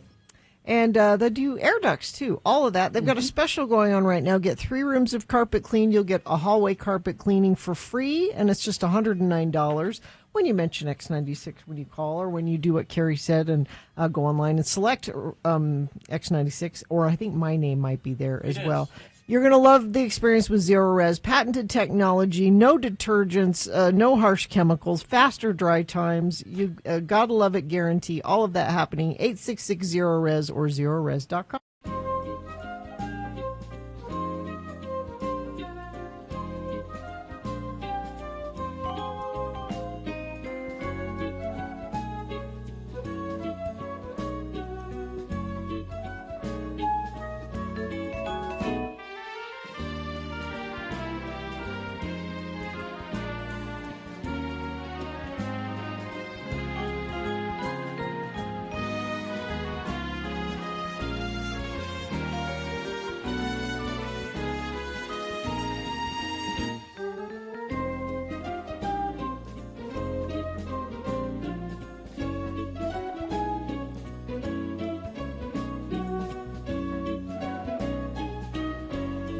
Roombas have cameras on them. Speaking of Canada, Mine number does. one. Mine does. And there's pictures of people, the Roomba's in the bathroom, and people are sitting on the toilet. My son is convinced Really? that the Roomba is mapping our house so that it can be taken over by the government. Why would the government want to take over your I house? have no idea. What does the government want with your house? Nothing. We'll finally get that bill, all right. I love that argument about why I need guns. It's to protect me from the government. They have drones. They have the atomic bomb. They will always win. They will win. They have fighter jets. Yeah. All right. A well-regulated militia. Well, That's it's what not, we need. it's not regulated enough. No. Yeah, see, now they're sending me the pictures of people sitting on the toilet from the I don't want to Roomba see now. that. Really?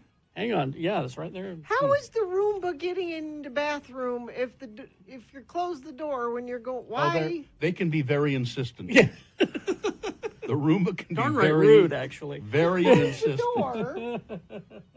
I don't know if this is true. Yeah, see, here's the mapping of the Roomba. You know, your kid's not wrong. I mean, because that information goes somewhere. They do map my house. But I don't think the government cares. No. It maps your house so it knows, oh, there's a stair over there. I can't go over there. And Or I can send it to a certain area of the house, which I think is really cool. I can say, that area of the house needs a little extra attention, Roomba. Go get it. Okay. And it does. You got it, Mr. B. I wish it would talk. What's it say? It says things like, Roomba needs charging. Yeah. Oh, so it's very limited. Yeah, I mean, Roomba needs charging, or Roomba is stuck. Roomba is stuck. it speaks about itself in the third person? Yes. Well, it'd be creepier if it said, "Hey, I'm stuck Hey, I'm over here. I am stuck. Hey, Bill. I am stuck. Now, we should custimise it. Yeah. So that it can say, "Hey, Bill, you need to charge me." Mm-hmm. Oh, okay. Sorry, Roomba. That's okay, Bill. Just come and get me. I can't move until I'm charged. I have no soul. Well, neither do I, Roomba.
I can't decide. Offspring's coming on August 3rd, if you're curious. August 3rd. Let's see. Yeah. I'm looking at... I'm looking at the snow. I can't believe that. Yeah. It's just... I got worried that Boba Fett died, Carrie, because Boba Fett was trending. I don't... Well, you mean the actor? No, That they killed him off? No, I just got worried. Doesn't appear. Did you click on it? Yeah. I'm not clicking on it. Oh, is because this a spoiler? I'm thinking it's a spoiler that you have already spoiled now. Mm-hmm. It just for The Mandalorian, which I haven't watched yet. I'm planning on watching today. Gina, did you manage to avoid the Succession spoiler? No, that was my thing that must go yesterday. So you did find out what it was. Have you watched the show No. yet? Neither have I, and I know what the spoiler is. You do know. But let me tell you this about it. And I'm not going to say what it is. Knowing what it is does not ruin the show. I've heard there are things about it like there's some long shot, some amazing like 30-minute long one-take shot or something. 30 minutes? It's just how the people respond to what happens is what's important and what's interesting. Not what happens, but how everybody responds to it. So we've got them stacked up. We got that and Yellow Jackets stacking up, and I hate that you're not able to keep things. There's no way to keep things a secret. Well, that show, The Beef, is so good. I finished that. I haven't finished it yet. I finished that. Those people are all just so awful. Everyone is terrible. Oh my God! Even when you start thinking even the little girl, think, oh, you little brat.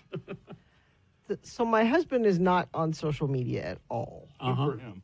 So he's able to ignore things. So and he does this with sports stuff all the time. Oh. Like he wants to watch Premier League soccer with Muhammad, my son, not the prophet. And he's like, "Oh, I recorded that game. Let's watch it." And every time Muhammad's like, I know what happened.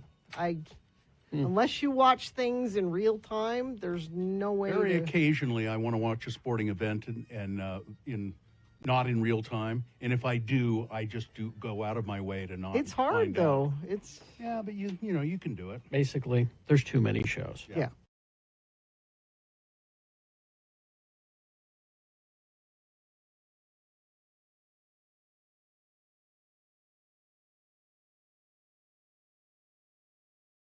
Secret Separation. Lovely song. Yep. From 1986.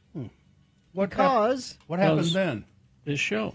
Oh, yeah. That started in 1986. Our friend Some Guy came in this morning and brought... that's what he calls himself, Some Guy.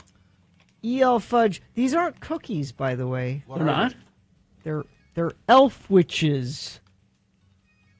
Well, I don't know if I want to have anything to do with that kind of mumbo-jumbo. It's not a sandwich. It's an elf witch. How many elves are in each sandwich? I don't know. Now, he plopped them down on the counter and said, "Here you go." And they're new, right? I think so. It's a new formulation. Here, and better than Oreos. What's it called now? Just E.L. Fudge Choco Vanilla. There you go. All right. E.L. Fudge. It looks like a little elf. Oh, and it has the elves on them. Uh-huh. Did you know they all have names? No. Yeah. I know. Ernie is the leader. This is not better than an Oreo. Is that part? Just hang on, for heaven's sakes. How did that happen? I don't know. They all fell out. All of them? Yeah. Mm-hmm. They're Is there one on your desk you can eat? They're all on the counter, except for one or two on the floor. But I mean, it's a tasty elf witch. But it doesn't remind me of an Oreo. Well, it's chocolate cookie with white inside. No. Yeah. It doesn't remind you of an Oreo? The taste of it, no. It doesn't? No. Oreo's very specific. It's a chocolate sandwich cookie with... This is not an Oreo. Sir, this is no Oreo. It's good. It's its own thing. It says real vanilla. The cream is vanilla. I mean, far be it from me to question cookies prepared by an elf, because they know, you know. The head elf, Ernie, used to be voiced by Utah's own Parley Bear. What do you think? They're good. I like them. And to say that they don't remind you of an Oreo, I believe is they are reminiscent of an Oreo. I'd be better with milk. They're their own thing. Yeah, I'd like some milk with this. Yeah. Guy, I like them though, Guy. Thank you. You should have brought some milk. People just let me down all the time. See now, none of them were on the floor. All right. No, the ones that are back in the tray were not on the floor. They just were on your They desk. just landed on the desk. The ones that were on the floor, Katie picked up and threw away. Don't say you're let down all the time. What? There's no milk, is there? It's kind of a letdown. Your negative is your go-to. I'm not being negative. I picked Bill up yesterday for the Pride Parade. Yeah. He says, "Did you do anything fun yesterday?" He said, "Well, we were doing some farming at the tree farm." And he's like, "That's fun?" She said, "We were pulling weeds." I said, "You call that fun?" And then we drive by this tree. And Bill says, That's a beautiful tree. It's there. really pretty. It's it's yellow. It's yellow compared to the rest of the trees. Look at the color of that tree. You know, it's probably sick. Like you couldn't just enjoy. You couldn't just end with beautiful tree. No, you had to find. It's probably that color because it's dying. You had to find something. No, I didn't have to. I had no choice. Sometimes things are just that's what she's saying is that you have no choice. No, I know. This is just how you are. Yes, it is. Sometimes things are just fun, and sometimes they're just pretty. And to you, they're just have to you. To me, usually things are not just one thing. It was so funny. That tree's really beautiful. It's probably sick. Now that's not. I mean, I'm afraid it's probably dying. Because it was a different color than the rest of the trees, but it was beautiful. And death can be beautiful. That's I don't know. I'm just, that's where we're going to leave this. Death can be beautiful. Death can be beautiful. Have a nice day, folks. We'll be back in another 39 years. Here I am drinking. I swore to God I would never drink this stuff. Now, someone pointed out the reason that you should get that is because the cans are recyclable, unlike the plastic bottles that most water. Well, there is a point to that. I try not to do. I mean, I try to carry, like you do, a refillable water bottle. But. Yeah. All right, let's do the promo. Oh well, okay. I got distracted because of cookies all over my desk. Let's see. I have to go here to email. And there, it should be. There it is. I have it. Tuesday's Radio from Hell show will be entertaining me while I'm on my way to the airport. Carrie's going on a vacation, but don't worry. Gina and I will hold down the fort. Am I on guard duty? I don't have a work gun. You can borrow my phaser while I'm gone. Here. Careful where you're pointing that thing. Pew, pew, pew. Hey. Fort Radio from Hell, Tuesday morning here on X96.